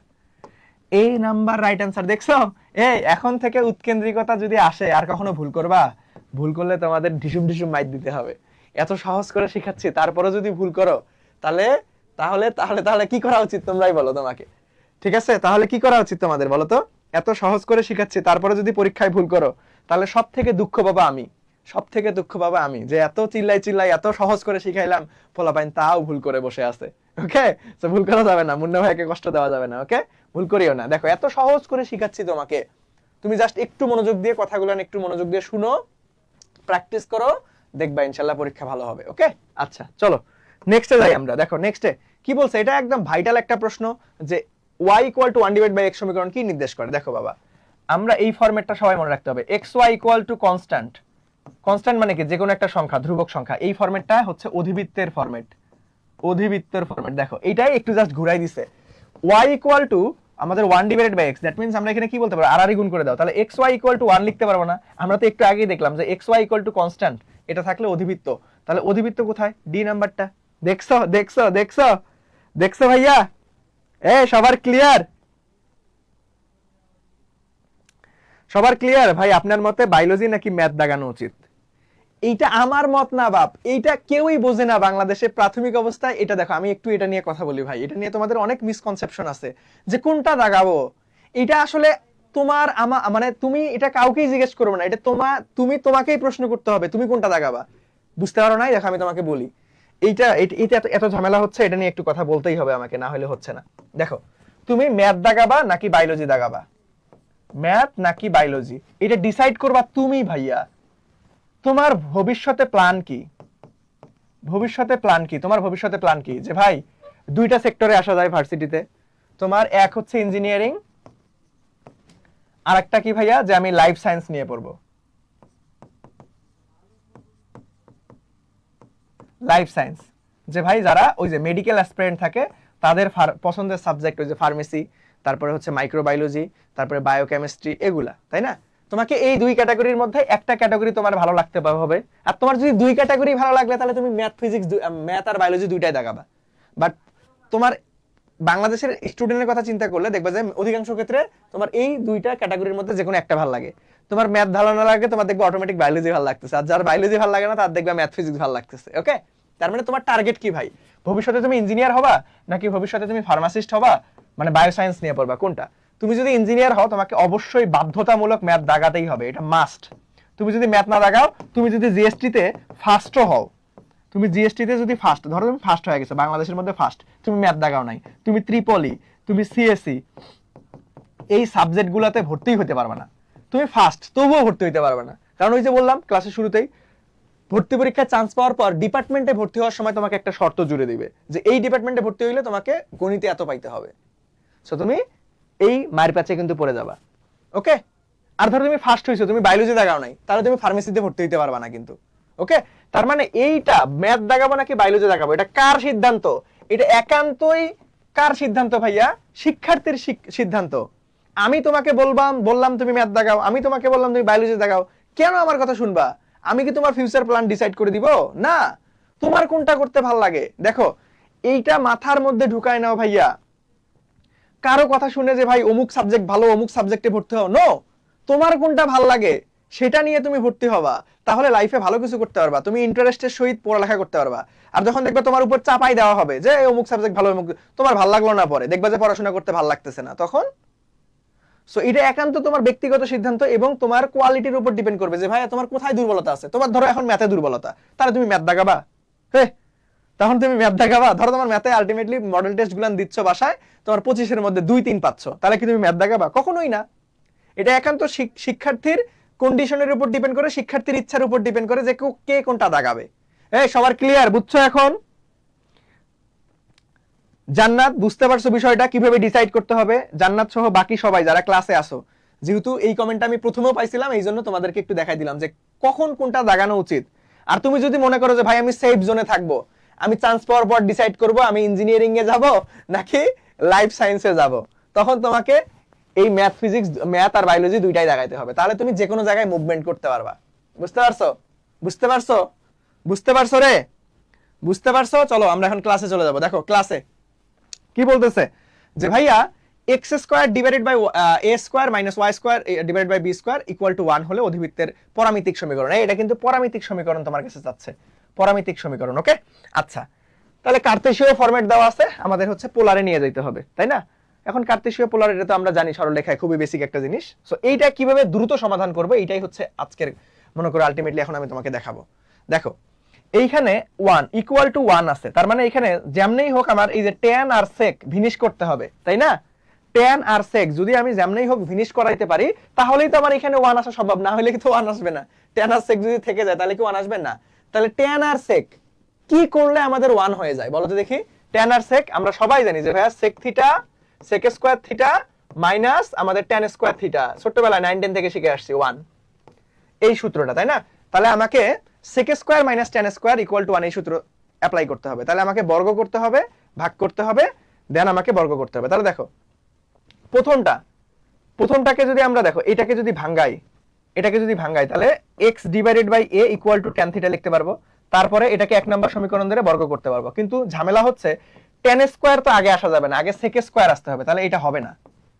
tan আগে আসা যাবে না, হবে না। তাহলে সি নাম্বারটা দেখো, সি নাম্বারটা একটু দেখাই যে x ডিভাইডেড বাই a এইখানে আসতেছে sec স্কয়ার থিটা, এটাকে 1 ধরলাম। তাহলে এখানে ধরো, তাহলে আমাদের y ডিভাইডেড বাই b এটাকে আমরা tan ধরলাম, tan থিটা, তাহলে এটাকে 2 ধরলাম। তাহলে কি করব এখন যে ভাই বর্গ লাগবে, আবার মাইনাস করতে হবে, কারণ এখানে আমাদের সূত্রে মাইনাস আছে।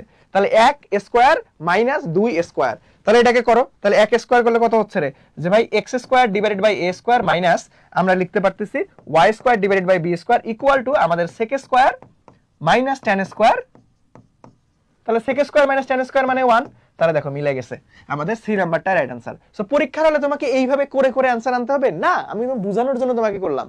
পরীক্ষার হলে তুমি কিভাবে অ্যাপ্রোচ করবা যে ভাই 1 মিলাইতে কি লাগবে, 1 মিলাইতে sec square minus tan square, আগে tan আছে হবে না, আগে tan আছে হবে না, আগে sec আছে, তাহলে এটা উত্তর লাগাই দিবা না। দেখো ভাবো x এর নিচে কি b আছে বাবা, x এর নিচে b আছে, দেখো এটাকে যদি তুমি এটাকে b টাকে পার করে দাও x ডিভাইড বাই b, এখানে আছে সমীকরণে x ডিভাইড বাই a, তাহলে এটাও হবে না, সি নাম্বার রাইট आंसर। এত কাহিনী করার দরকার নাই, আমি তোমাকে বোঝানোর জন্য এত কাহিনী করছি। তুমি যখন পরীক্ষার হলে টাইম ম্যানেজমেন্ট খেয়াল রাখতে হবে, কিভাবে করবা এই যে এইভাবে যে x এর নিচে b হচ্ছে না, তার মানে এটা হবে না, আর এখানে তো tan এটা আরো হবে না, তাহলে সি নাম্বারটা রাইট आंसर। শেষ, বুঝছো? বুঝছো ভাইয়া? এই সবার ক্লিয়ার? সবাই ক্লিয়ার? তাহলে চলো নেক্সটে যাব। দেখো এখানে কি বলছে, এই রেখাটার দ্বিকাক্ষের পাদবিন্দুর স্থানাঙ্ক, এটা কিন্তু মারাত্মক ইম্পর্টেন্ট, এই প্রশ্নটা একটু আনকমন, পাদবিন্দুর স্থানাঙ্ক থেকে খুবই কম আসে, তেমন একটা আসে না। পাদবিন্দুর স্থানাঙ্ক, দেখো পাদবিন্দুর স্থানাঙ্ক, দ্বিকাক্ষের পাদবিন্দুর স্থানাঙ্ক কি আমরা জানি? দ্বিকাক্ষের পাদবিন্দুর স্থানাঙ্ক আমরা কি জানি বলো তো দেখি? যে ভাইয়া আমাদের 0, যেহেতু x এর উপর স্কয়ার আছে তাহলে 0, মাইনাস a, এটা হচ্ছে পাদবিন্দুর স্থানাঙ্ক। এটা তোমরা রিসেন্ট পরীক্ষার প্রশ্ন অ্যানালাইসিস করলে দেখবা যে পাদবিন্দুর স্থানাঙ্ক থেকে খুবই কম আসছে, ঠিক আছে? এটা একটু ভালো মতো মাথায় রাখবে, যেহেতু মানে x square equal two 4ay এই ফরম্যাটে আমাকে নিয়ে যাইতে হবে। আর যদি y square equal two 4x হইতো তখন আমরা মাইনাস a, 0 দিতাম।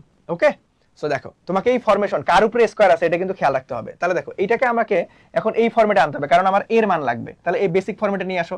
তাহলে আমরা x স্কয়ার, যারা x আছে তাদেরকে এক সাইডে রাখো, তার বাকিগুলোকে পার করে দাও। তাহলে 8x equal to minus 4y plus 4 হয়ে যাচ্ছে। এটাকে তাহলে তুমি x হোল স্কয়ার আনতে হবে, কারণ এক পুরাটার উপরে স্কয়ার লাগবে। তাহলে এটাকে তুমি সূত্র গঠন করো, x square minus 2 a b plus b square, that means 16। তাহলে এক্সট্রা 16 তুমি লিখে ফেলছো, তাহলে এখানেও প্লাস 16 করে দিতে হবে, মাইনাস 4y প্লাস 20 16 4, আর এখানে কত হবে 16। তাহলে এখানে x মাইনাস 4 আসতেছে, তার উপরে হোল স্কয়ার ইকুয়াল টু আমাদের হচ্ছে মাইনাস 4y প্লাস 20 আসতেছে। ওকে, তাহলে এইখান থেকে তোমাকে কি 4 কমন নাও, তাহলে মাইনাস 4 যদি তুমি কমন নাও তাহলে y প্লাস মাইনাসে মাইনাস 4 5 20 5 আসতেছে। ওকে, আচ্ছা, তাহলে এইটাকে তুমি ফরম্যাটে সাজাও। তাহলে মাইনাস তো 4 হয় না, 4 পজিটিভ অলওয়েজ হবে। তাহলে 4 আর এখানে মাইনাস 1 দ্বারা গুণ করো, মাইনাস 1 দ্বারা গুণ করলে আমাদের মাইনাস 4 আসতেছে, আর এখানে y মাইনাস 5। তাহলে এখন দেখো ভাইয়া, এখন কিন্তু তোমার কি হয়ে গেছে যে x square minus 4ay, x square minus 4ay এই ফরম্যাট হয়ে গেছে। তাহলে এখন আমার দরকার কি ভাইয়া? তাহলে x ইকুয়াল টু 0, ওই যে x ইকুয়াল টু 0 ফরম্যাটে বসাই দিবা, আবার y equal to minus a ফরম্যাটে বসাই দিবা। তাহলে x equal to 0, that means আমরা কি করব ভাইয়া, যে x minus 4 equal two 0, that means x equal to 4। দেখো ভুজ দেখে তুমি বাকি অপশন মানে ফেলাই দিতে পারবা। ভুজ দেখে দেখো এই যে -4 হবে না, এটা 6 হবে না, তার মানে যে 4 আর 4, যদি একটা অপশনেই আমরা 4 দেখতে পারতাম, জাস্ট একটা অপশনে আছে, তাহলে আমরা আর বাকি অংশটা বেরই করতাম না, ওইটাই দাগাই দিতে পারতাম। বাট যেহেতু আছে তাহলে আমাকে বের করতে হবে। তাহলে দেখো y এর মান কত ভাই, ওখানে y এর মান হচ্ছে y মাইনাস 5 ইকুয়াল টু এর মান কত, এর মান হচ্ছে -1। তাহলে y equal to -1 plus 5, that means এখানে আসতেছে কত, 4 প্লাস 4। তাহলে আমাদের কত 4, এই সরি কত আসতেছে দেখো তো, মাইনাস, আর এখানে পরবর্তীতে হয়ে গেছে প্লাস, তার মানে এই কোথাও ভুল করলাম আমি,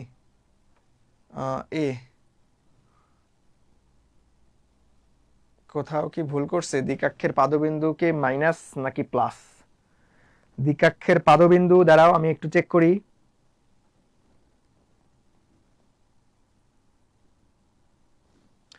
-a, হ্যাঁ ঠিক আছে তো, বাট আমি ক্যালকুলেশন কোথাও মিস্টেক করছি, একটু ওয়েট, আমি একটাবার রিচেক দেই। তাহলে a ইকুয়াল টু -1, ওকে, ওহো কাম সারছে, a ইকুয়াল টু -1 বাবা, a ইকুয়াল টু -1। তাহলে এইখানে আমরা একটু দেখো, এখানে তোমাকে মাইনাস আবার -1, তাহলে তো পজিটিভ 1 হয়ে যাবে, তাহলে এটা পজিটিভ 1, দ্যাট মিন্স আমাদের এখানে 6 চলে আসবে, 6। তাহলে 4 6 কোথায় আছে বাবা, এই তো এই নাম্বারটা রাইট অ্যান্সার। দেখো এটা একটু আনকমন, এই দ্বিকাক্ষের পাদবিন্দু, এইটা তুমি দেখবে রিসেন্ট সালে কোনো ইউনিভার্সিটিতে খুব বেশি আসছে এমনটা হয় নাই, এটা একটু আনকমন প্রশ্ন। সবাই কি বুঝছো, ভাইয়া, এটা একটু আনকমন প্রশ্ন, সবাই কি বুঝছো, বলো 6 এর a নাম্বার হবে, এই তো জান্নাত, ধন্যবাদ, 6 এর a নাম্বার হবে, বুঝছো সবাই? দেখো একদম ভেঙে ভেঙে বুঝাইছি, তো সূত্র মনে রাখতে হবে। চলো নেক্সটে আসো, দেখো এখানে কি বলছে যে ভাইয়া 2x square plus y square minus 8x minus 2y plus 1 equal to 0 উপবৃত্তের কেন্দ্রের স্থানাঙ্ক কত। ভাইয়া এই উপবৃত্তের কেন্দ্র যদি তোমাকে বের করতে বলে, তাহলে একদম খুব মারাত্মক একটা আমাদের জয়কলি স্পেশাল টেকনিক আছে, শর্টকাট, জয়কলি স্পেশাল শর্টকাট আছে, যে উপবৃত্তের কেন্দ্র কিভাবে বের করবা। উপবৃত্তের কেন্দ্র কিভাবে বের করবা, দেখো উপবৃত্তের কেন্দ্র বের করার সহজ টেকনিক হচ্ছে, x এর সহগ তুমি দিবা উপরে, x এর সহগ ডিভাইডেড বাই -2 ইনটু x স্কয়ারের সহগ, x স্কয়ারের সহগ, আবার কমা দিবা, কোটি অংশ কেমনে বের করবা, y এর সহগ ডিভাইডেড বাই -2 ইনটু y স্কয়ারের সহগ। ওকে, মান বসাই দাও। এখন দেখো এটা হচ্ছে টেকনিক, আমাদের জয়কলি স্পেশাল টেকনিক। এই ধরনের অনেক টেকনিক আমাদের কিন্তু আমাদের জিএসটি ভর্তি সহায়িকা বই দেওয়া আছে। ওকে, সো যারা বই কালেক্ট করেন নাই, দ্রুত বই কালেক্ট করে নিয়ে একদম ধুমায়া প্র্যাকটিস করেন ভাই। Practice makes a man perfect, যে বেশি প্র্যাকটিস করবে সে পরীক্ষা তত ভালো দিতে পারবে। ওকে, আসো, এটা যদি তুমি যে বেসিক ফরম্যাটে আনতে যাইতা উপবৃত্ত, দ্যাট মিন্স আমাদের কি x square a square plus y square divided by b square equal to 1, অনেক সময় লাগবে। এই ফরম্যাটে আমরা আনবো না, আমরা ডাইরেক্ট শর্টকাট অ্যাপ্লাই করব। তাহলে x এর সহগ কোথায়, x এর সহগ কত ভাই, -8, তাহলে -8 বসাই দাও, আর এখানে -2 ইনটু x স্কয়ারের সহগ কত ভাই, +2 বসাই দাও, কমা y এর সহগ কত ভাইয়া, -2 ডিভাইডেড বাই -2 ইনটু y স্কয়ারের সহগ কত ভাইয়া, 1, তাহলে -2 কাটা, এইখানে থাকতেছে 1, কোটি অংশ 1, আর এটা কত ভাই, মাইনাস মাইনাস কাটা, 4 দুগুণ 8, তারপরে হচ্ছে 2 দুগুণ 4, তার মানে 2,1, এটাই হচ্ছে অ্যান্সার। 2,1 কোথায়, এই মাইনাস দাগানো যাবে না, এই নাম্বারটা রাইট অ্যান্সার 2,1, এই নাম্বারটা রাইট অ্যান্সার 2,1। এটা মারাত্মক ইম্পর্টেন্ট একটা ফর্মুলা, এই ম্যাথ যদি তুমি বেসিক ফরম্যাটে করতে যাও অনেক সময় লাগবে। তাহলে এই কন্ডিশনটা, উপবৃত্তের কেন্দ্র কিভাবে বের করবা, এই ট্রিক্সটা তোমাকে মাথায় রাখতে হবে। উপবৃত্তের কেন্দ্র কিভাবে বের করবা, এই ট্রিক্সটা তোমাকে মাথায় রাখতে হবে। সবাই বুঝছেন, সবাই কি বুঝছো, বইটা সামনে রেখে ক্লাস করতেছে, এই তো জান্নাত, হ্যাঁ আমাদের বইয়েও কিন্তু এই টেকনিকটা দেওয়া আছে, এইভাবেই তোমরা ক্লাস করবা। তুমি বইটা কালেক্ট করবা, আমাদের ক্লাসগুলো করবা, আর কিচ্ছু লাগবে না ভাই, বুঝতে পারছো? চলো নেক্সটে যাই। নেক্সটে দেখো কি বলছে, যে কণিকের পরামিতিক সমীকরণ x equal to 3 plus at square, y equal two 2at, সেটার আমাদের কি বলছে, শীর্ষবিন্দু কত। এটা শীর্ষবিন্দু খুবই ইজি। দেখো পরাবৃত্তের শীর্ষবিন্দু আমরা কি জানি ভাই, পরাবৃত্তের শীর্ষবিন্দু আমরা জানি 0,0, তাই না, 0,0, সেটা যেটাই হোক না কেন, y square equal two 4ax অথবা x square equal two 4ay। তাহলে দেখো এখন আমাকে এখন ফরম্যাটিং করতে হবে। তাহলে এইটারে একটু কাস্টমাইজ করে দেখো, x equal to 3 plus at square, এটারে ভাঙ্গাও, তাহলে x minus 3 equal to at square পাচ্ছি। এটারে এমনি রাখো। এইখানে তুমি দেখো যে y ইকুয়াল টু 2at আসছে, তাহলে আমাদের at স্কোয়ার আছে, তাহলে এই ফরম্যাটটাকে আমাকে আনতে হবে। তাহলে আমরা কি করতে পারি, এটারে বর্গ করো, এটাকে বর্গ করো, এটাকে বর্গ করো, দেখো কি আসে, যে y square equal to 4a square t square. Okay, তাহলে এটারে তুমি একটু কাজ করো, যে y স্কোয়ার একটু একটু সাজাই নাও, যে 4a into a t square. তাহলে দেখো এখন কেন আমি সাজা নিলাম, কারণ এই যে a t স্কোয়ার এখানে আছে, দেখো এই যে a t স্কোয়ার আমি ওই ফরম্যাটটা নিয়ে আসছি। এখন এই t স্কোয়ারের জায়গায় মান বসাই দাও, যে y square equal to 4a, দেখছো এই যে অটোমেটিক মনে গেছে x মাইনাস 3। তাহলে বাবা এটাকে সাজাই লেখো, এটাকে সাজাই লেখো, এটা সাদা লেখা লাগবে না, এখন 0 0, তাহলে y মাইনাস কিছু নাই মানে 0 এর উপর স্কোয়ার তুমি লিখতে পারো, আবার 4a x মাইনাস 3, তাহলে 0 0 হইলে এটা 0 হইলে আমাদের কত 0, আর এটা কত হবে 3 হবে। তাহলে কি y মাইনাস একদম যদি আমি একটু করে দেই, তাহলে 0 ইকুয়াল টু 0, তাহলে y ইকুয়াল টু 0, আবার x minus 3, x minus 3 equal to 0, that means x equal to 3। তাহলে 3,0 কোথায় আছে, এই তো সি নাম্বার রাইট অ্যান্সার। বুঝছো সবাই, বুঝছো 3,0 সবাই বুঝছো? খুবই সুন্দর একটা প্রশ্ন ছিল, আমরা একদম ফরম্যাটিং করে করে বেসিক জিনিসটাই জাস্ট তোমাকে এইখানে কি করছে, তোমাকে মান কোথায় বসাইতে হবে এই ফরম্যাটটা প্রথমে আগে সাজাই নিতে হবে, তোমাকে এই ফরম্যাটটা তোমাকে সাজাই নিতে হবে। বুঝছো ভাইয়ারা? নেক্সটে আসো, এটা সহজ ছিল। নেক্সটে আসো, যে ভাইয়া এই ধরনের প্রশ্ন কিন্তু এখন এডমিশন টেস্টে মারাত্মক বেশি আসতেছে। এই ধরনের প্রশ্নগুলো এখন এডমিশন টেস্টে বেশি আসতেছে। তুমি ঢাবির বলো, তুমি রাজশাহী বিশ্ববিদ্যালয়, জাহাঙ্গীরনগর, যেখানেই বলো না কেন, এই যে নিয়ামক রেখার মধ্যবর্তী দূরত্ব কত, এই টাইপের প্রশ্ন কিন্তু বেশি আসতেছে। দেখো এটা কিসের সমীকরণ, উপবৃত্তের সমীকরণ। তাহলে উপবৃত্তের নিয়ামক রেখার মধ্যবর্তী দূরত্ব, উপবৃত্তের নিয়ামক রেখার মধ্যবর্তী দূরত্ব নির্ণয়ের সূত্র কি ভাইয়া? মধ্যবর্তী নির্ণয়ের সূত্র হচ্ছে 2a divided by e modulus হবে। দূরত্ব কখনো নেগেটিভ হয় না, এই জন্য মডুলাস ইউজ করতে হবে। এটা কখন, যে ভাই এর মান যখন বেশি হয় তখন। দেখো a বড় না b বড়, a বড়, দ্যাট মিন্স তখন আমাদের সূত্র এটা। এখন তোমাকে এখন কি করতে হবে, ইর মান বের করতে হবে। এখন ইর মান জানি না, বাবা ইর মান একটু আগে টেকনিক শিখাইছে কি 1, সূত্রে প্লাস আছে, তার মানে এই সূত্রে আমাদের এইখানে মাইনাস হবে। তাহলে এইখানে a বড় কোনটা 30 আর ছোট কোনটা 14, তাহলে আমাদের কত আসতেছে, যে ভাইয়া 30 মাইনাস 14 করে দাও, তাহলে 6 হাতে 1 16 আসতেছে, তাহলে 16, তাহলে রুট আবার, তাহলে 4 রুট আবার 30। ওকে, আচ্ছা এখন মান বসাই দাও। 2a এর মান কত ভাইয়া? এর মান তো এটাতে কিন্তু a square equal two 30, that means এর মান কত, রুট ওভার 30। তাহলে দেখো এখানে 2a, তাহলে 2 এর মান হচ্ছে রুট ওভার 30, আর এর মান বসাই দাও, এর মান হচ্ছে 4/30, তাহলে 4/30 না লিখে ওই যে উপরে একবারে পার করে দিলাম রুট ওভার 30। তাহলে দেখো দুইটা রুট 30 কে আমরা লিখতে পারবো একটা 30 শুধুমাত্র, তাহলে 2 ইন্টু 30 ডিভাইডেড বাই 4, তাহলে এখানে 2 দুগুণ 4, আবার 15 দুগুণ 30, তাহলে অ্যান্সার হচ্ছে 15। Answer is C.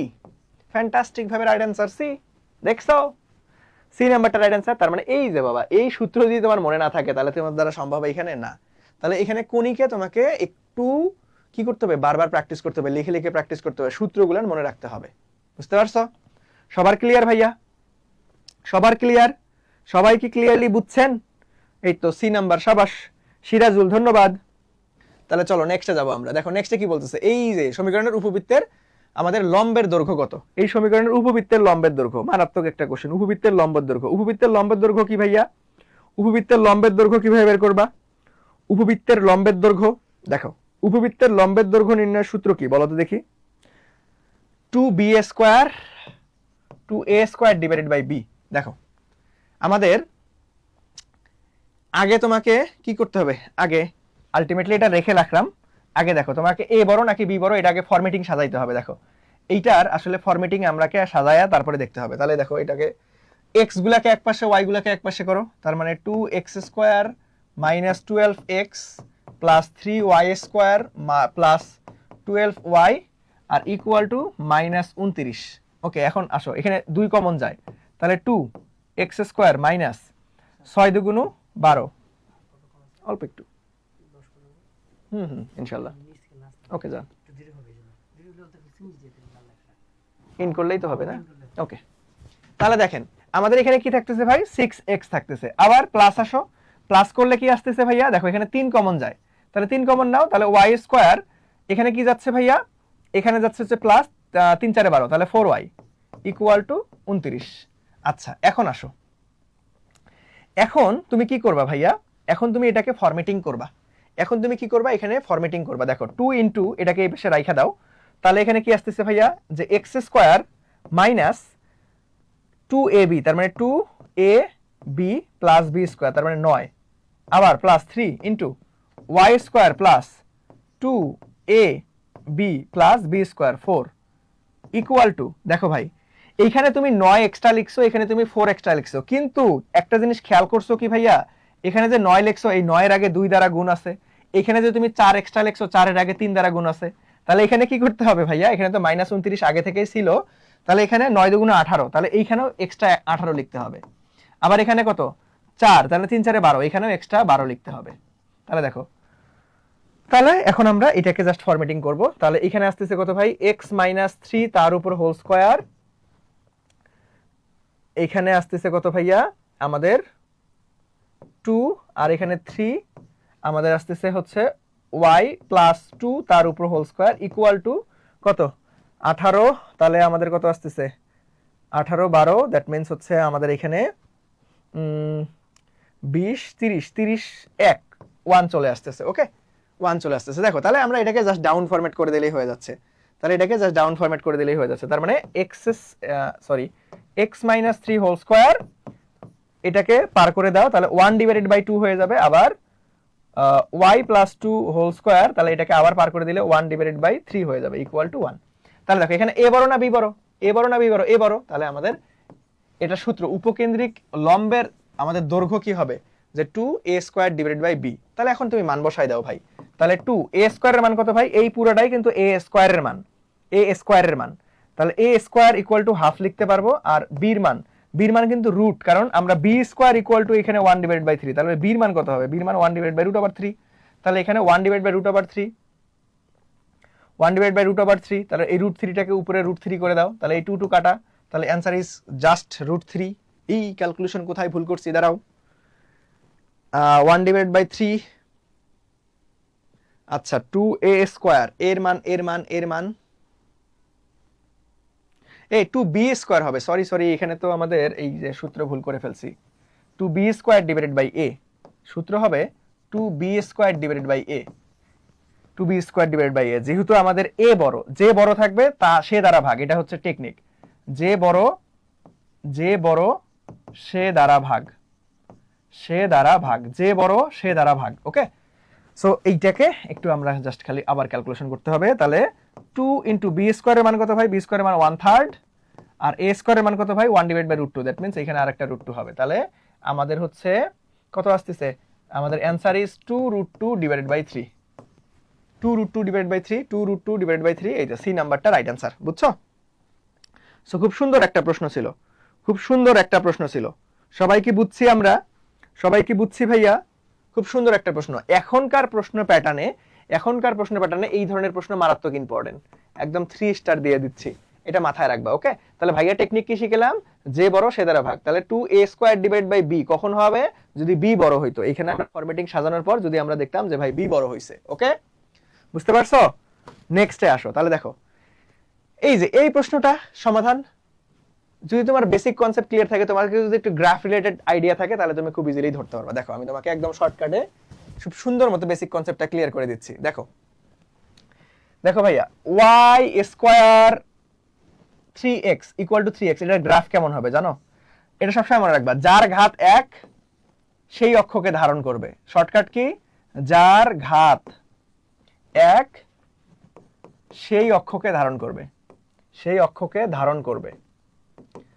করবে, তুমি যখন গ্রাফ অঙ্কন করবা তখন এই বিষয়টা মাথায় রাখবা। তাহলে এখানে y² = 3x, x এর উপর ঘাত 1, তাহলে x অক্ষের পজিটিভ অংশ, তাহলে এইটার গ্রাফটা হবে এই রকম। ঠিক আছে, এটা হচ্ছে y² = 3x এর গ্রাফ। আবার x² = 3y, তাহলে এটা কার ঘাত 1, y অক্ষের পজিটিভ অংশ, দ্যাট মিন্স এই যে এরকমটা হবে। এটা হচ্ছে x² = 3y, এটার গ্রাফ। ওকে, এখন আসো, এই ছেদবিন্দুটা কি হবে ভাই, 0 0, আর এই ছেদবিন্দুটা কি হবে বলো দেখি একটু মাথা কাটায়া, এটা কিন্তু ভুজ কোটি সমান হবে, কারণ একই বিন্দুতে ছেদ করছে, ভুজেরও মান ধরে নিলাম এ, কোটিরও মান এ হবে, দ্যাট মিনস 2 2 অথবা 3 3 অথবা 4 4, কারণ একই বিন্দুতে ছেদ করছে। তাহলে এখন এই দুইটা বিন্দুর ঢাল বের করতে বলছে। দেখো এই ছেদ বিন্দুর গমনকারী সরলরেখার ঢাল, তাহলে দুই বিন্দুগামী রেখার ঢাল কি? কোটি দেওয়ার অন্তর ডিভাইড বাই ভুজ দেওয়ার অন্তর। তাহলে কোটি দেওয়ার অন্তর মানে কি ভাই? এই যে a - 0 ডিভাইড বাই ভুজ দেওয়ার অন্তর a - 0, দ্যাট মিনস আমাদের এর মান তুমি যেটাই বসাও না কেন 1 2 3 4 একটা হলেই হয়, তাহলে a ডিভাইড বাই a, তাহলে ঘুরে উল্টে 1 থাকতেছে। তাহলে অ্যানসার ইজ 1, অ্যানসার ইজ 1। তার মানে -1 না, কিন্তু আমাদের জাস্ট 1, বি নাম্বারটা রাইট অ্যানসার। ওকে, এটা হচ্ছে একদম সহজ টেকনিক। একদম তুমি যদি গ্রাফিক্যাল মনে রাখতে পারো যে এই কথাটা মনে রাখবা, কাকে ধারণ করবে? যার ঘাত 1 পরাবৃত্ত তাকে ধারণ করবে, গ্রাফটা তাকে ধারণ করবে পরাবৃত্তের সমীকরণে। যার ঘাত 1 সেই অক্ষকে ধারণ করবে, যার ঘাত 1 সেই অক্ষকে ধারণ করবে, বুঝছো? যার ঘাত 1 সেই অক্ষকে ধারণ করবে, বুঝছো রে সবাই? বুঝছো? বুঝছো? এটা তুমি যদি বেসিক ভাবে সমাধান করতে চাও তাহলে দেখবা যে একটু সময় লাগতেছে, বাট তুমি যদি গ্রাফিক্যালি চিন্তা করো তাহলে তুমি দেখবা যে সর্বোচ্চ 30 সেকেন্ডের মধ্যে মিলাই দিতে পারছো। বুঝছো? সবাই কি বুঝছো? সবাই কি বুঝছো? তাহলে চলো আমরা নেক্সটে চলে যাব। নেক্সটে দেখো, এই যে এটাও আরেকটা মারাত্মক লেভেলের প্রশ্ন। এটা একটু টেকনিক্যালি সমাধান করলে খুব সহজে সমাধান করা যায়। দেখো যে ভাইয়া y + √3 তার উপর whole square equal to 8 into x + 3 পরাবৃত্তের উপকেন্দ্রের পোলার স্থানাঙ্ক। বাপ রে বাপ, এখানে তোমাকে পোলার স্থানাঙ্ক বের করতে বলছে, দ্যাট মিন্স কার্তেশীয় না, আর থিটাতে নিয়ে যাইতে হবে। আর থিটা তুমি সিম্পল ভাই, আগে এটারে সমাধান করো, আগে এটা সিম্পল সমাধান, কার্তেশীয় সমাধান করো। তাহলে এটাকে দেখো, এটাকে ধরে নেই এই y + √3, এটাকে x ধরে নাও, তাহলে x² = 8 ধরে নিলাম, এটা হচ্ছে y। অথবা এইটা আমরা y ধরে নেই, এটা আমরা কি ধরে নেই? y, যেহেতু এইখানে কি দেওয়া আছে ভাই? যেহেতু এইখানে আমাদের y² আছে y, তাহলে এটা বাদ দিয়ে দাও, এইটা বাদ দিয়ে দিয়ে আমরা y + √3 কে আমরা ধরলাম y, তার মানে y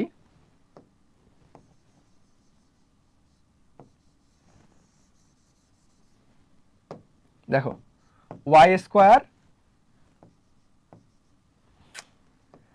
আমাদের এই বোর্ডটা কয়েকদিন থেকে একটু ঝামেলা করতেছে। তাহলে দেখো y² = 8x, এটা পাইছো তাই না? y² = 8x, তাহলে 8 এই ফরম্যাট তো হয় না ভাই, আমাদের ফরম্যাটিং করো। তাহলে y² = 4ax, তার মানে ax, তার মানে এর মান কত পাইলাম? এর মান হচ্ছে 2 পাইলাম। এর মান কত পাইলাম ভাই? এর মান হচ্ছে 2 পাইলাম। ওকে, ঠিক আছে, এর মান কত পাইছি? এর মান হচ্ছে 2 পাইছি। আচ্ছা, তাহলে আমাদের এটা কিন্তু উপকেন্দ্রের পরাবৃত্তের উপকেন্দ্র, তাহলে উপকেন্দ্র আমরা কি জানি ভাই? a0, তাহলে আমাদের কত আসতেছে? a0, তার মানে এর মান কত পাইলাম? এর মান এখান থেকে 2 পাইছি। তাহলে আমরা এখন চলো বসাই দিব।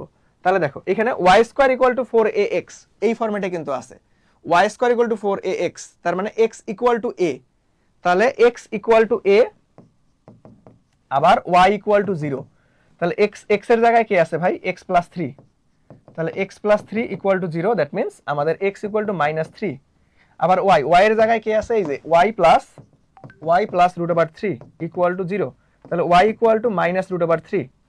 ওকে, তাহলে মাইনাস মাইনাস, তাহলে দেখো আর এর মান আমরা খুব ইজিলি বের করতে পারতেছি, √x² + y², দ্যাট মিন্স -3 এর উপরে স্কয়ার প্লাস √3 এর উপরে স্কয়ার। তাহলে কত আসতেছে ভাইয়া?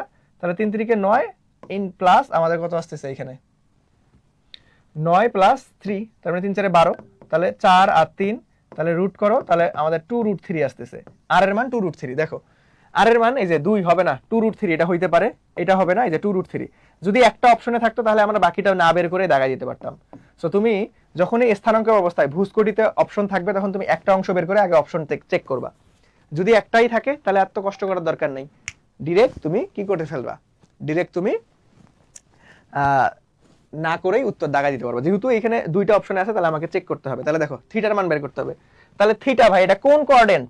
চতুর্থ, তৃতীয় কোঅর্ডিনেট, তৃতীয় কোঅর্ডিনেট, কারণ -x - y এটা কোন কোঅর্ডিনেট হয়? Third coordinate. থার্ড কোঅর্ডিনেটের সূত্র কি ভাই? যে pi plus tan inverse modulus of y divide by x। তাহলে y divide by x, y এর মান হচ্ছে √3 ডিভাইড বাই আমাদের এখানে কত আসতেছে? √3 ডিভাইড বাই 3 আসতেছে, তাই না? √3 ডিভাইড বাই আমাদের 3 চলে আসতেছে। এই দাঁড়াও, আমি কি এ এ এ একটু ঝামেলা করতেছি মনে হয়। এইখানে এর মান তো বসাই নেই, এর মান তো 2 হবে, এর মান তো 2 হবে। এর মান 2, তার মানে এইখানে -1 আসবে, -1। ওকে, ওরে বাপরে, তাও উত্তর মিলছে। আচ্ছা, এখানে কিন্তু একটু ক্যালকুলেশন করার মিস্টেক করার পরেও না উত্তর মিলে গেছে কেন জানি। আচ্ছা, যাই হোক, প্যারা নাই। সো দেখো একই উত্তর আসবে, বাট এইখানে -1 হবে। তাহলে -1 তার উপরে স্কোয়ার প্লাস √3 তার উপরে স্কোয়ার, তাহলে 3 আর 1 4, তার মানে 2 আসতেছে। এই দেখছো, এটা হবে না, আমাদের যেটা বাদ দিয়েছিলাম সেটাই আসতেছে, এখানে একটু ক্যালকুলেশন মিস্টেক হয়েছে। সো আমাদের কি, আমাদের এই দুইটা হচ্ছে না, তাহলে আমাদের এই যে এই 2 আর এই 2 যে কোনো একটা অ্যান্সার হবে। ওকে, আসো, যেহেতু আমাদের কত আসতেছে ভাই, এটাও মাইনাস আর এটাও মাইনাস, তাহলে থার্ড কোয়াড্রেন্ট, তাহলে আমরা y ডিভাইড বাই x, তাহলে y এর মান কত, √3 ডিভাইড বাই 1। যেহেতু মডুলাস আছে তাহলে আর মাইনাস নিলাম না। তাহলে এটা কত ডিগ্রি ভাই, আমাদের tan ইনভার্স √3 কত ডিগ্রির মান, তাহলে দেখো 60, তার মানে π/3 এটাকে জাস্ট লসাগু করো, তাহলে 3, তাহলে 3 আর 1 4, তার মানে 4π। তাহলে অ্যান্সার কত দেখো তো, 2 4π/3। এই যে সি নাম্বারটা রাইট অ্যান্সার, দেখছো।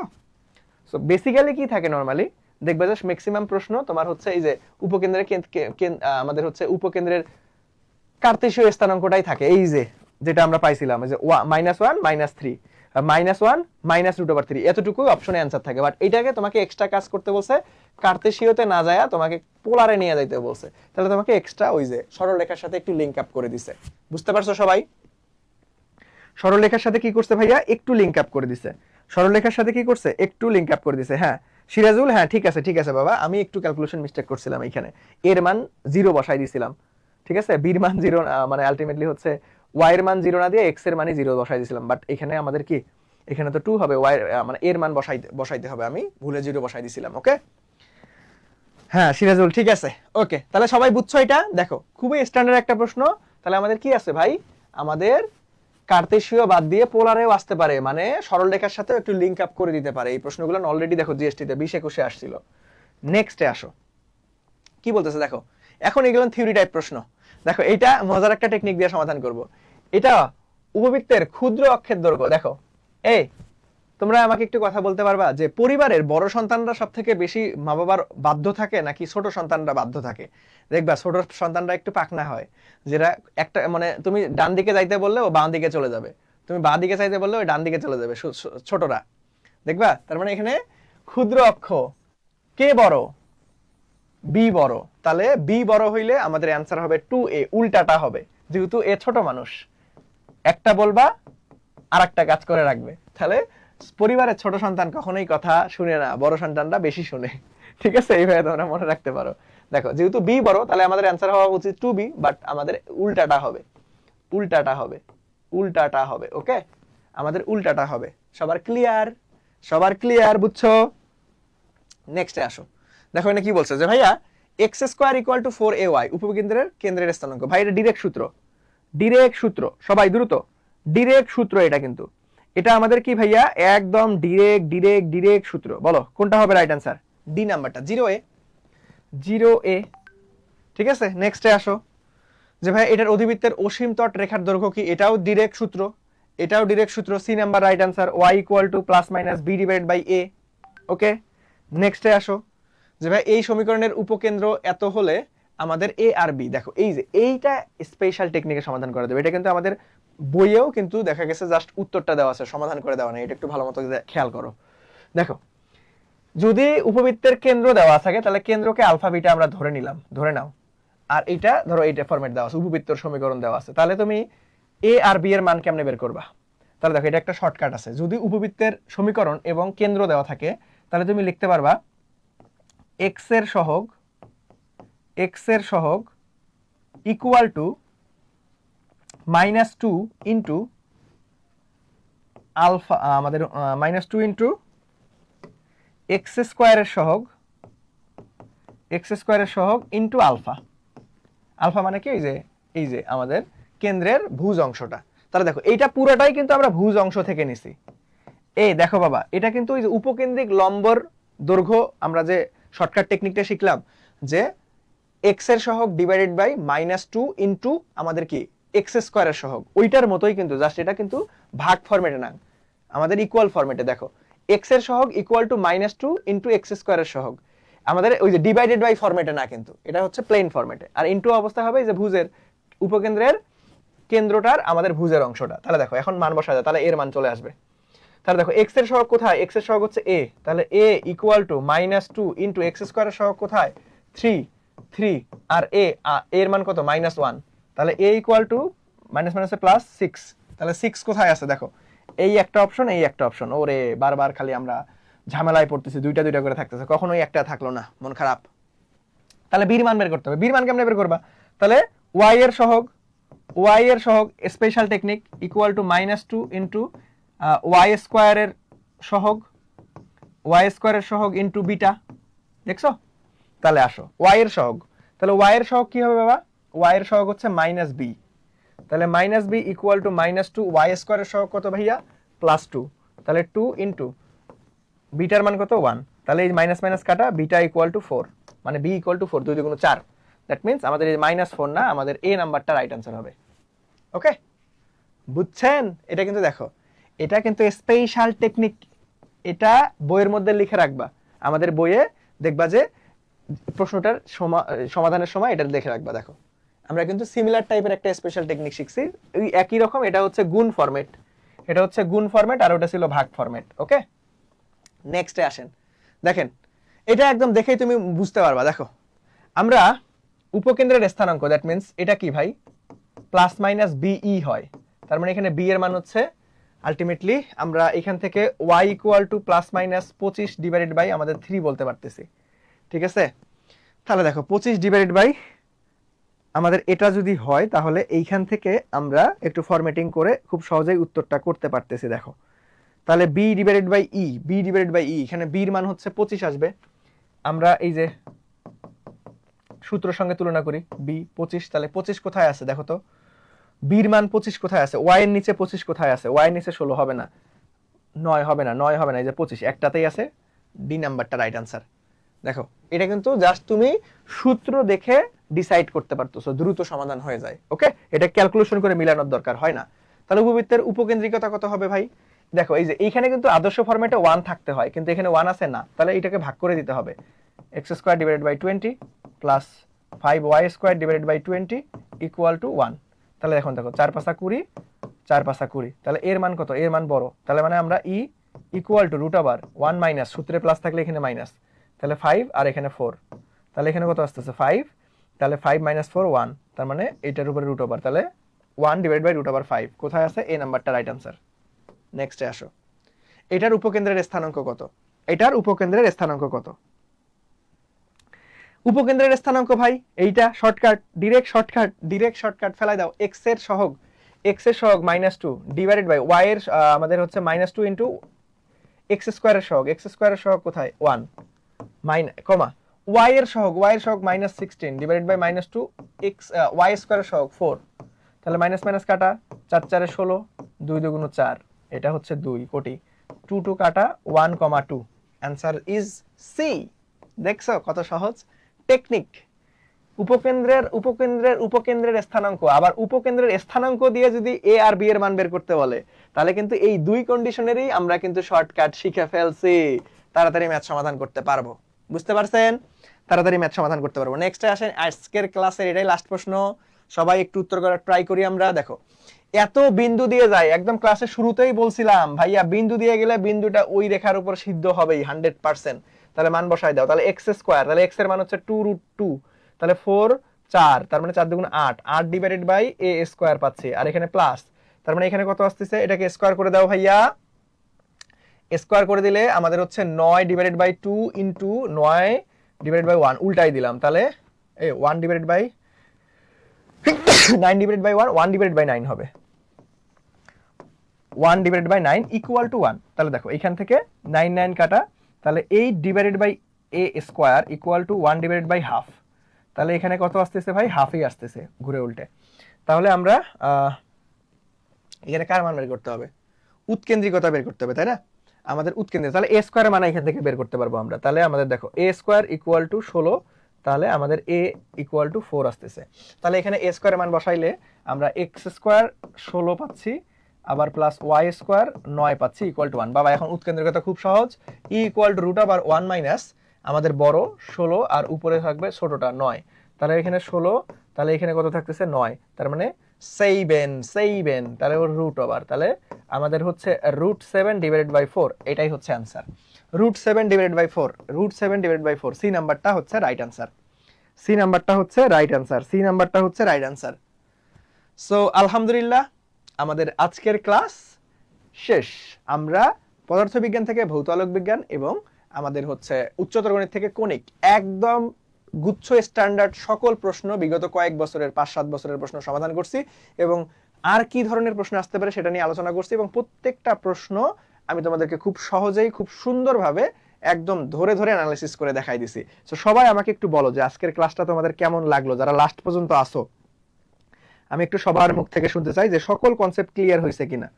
সবাই একটু আমাকে বলো যে সবার 100% ক্লিয়ার হইছো কিনা। তোমরা সবাই একটু বলো যে সবার 100% ক্লিয়ার হইছো কিনা, সবার ক্লাসটা কেমন লাগলো। আমি আমার সর্বোচ্চটা দেওয়ার ট্রাই করছি ক্লাসে। সো তোমরা আমাকে একটু বলো যে ভাইয়া তোমরা 100% সবকিছু বুঝছো কিনা, তোমরা 100% সবকিছু বুঝছো কিনা। দেখি তোমাদের কি অবস্থা। শেষ পর্যন্ত অনেকেই আছো ক্লাসে, আলহামদুলিল্লাহ। তোমরা শেষ পর্যন্ত ধৈর্য নিয়ে আলটিমেটলি শেষ পর্যন্ত ছিলা।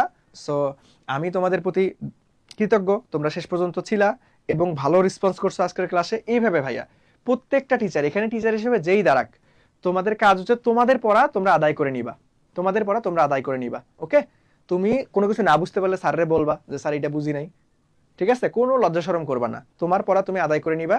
তোমার হাতে জাস্ট আমাদের জয়কুলি সহায়ক বইটা থাকবে এবং তুমি আমাদের ফ্রি ক্লাসগুলো করবা, ইনশাআল্লাহ একটা ভালো রেজাল্ট করতে পারবা। ওকে, সো আজকের ক্লাসটা তাহলে এই পর্যন্তই। এই তো সিরাজুল জোস, হ্যাঁ আলহামদুলিল্লাহ। তাহলে নেক্সট আবার দেখা হবে ইনশাআল্লাহ তোমাদের সাথে। সবাই ভালো থাকো, সুস্থ থাকো, আল্লাহ হাফেজ, আসসালামু আলাইকুম, টাটা।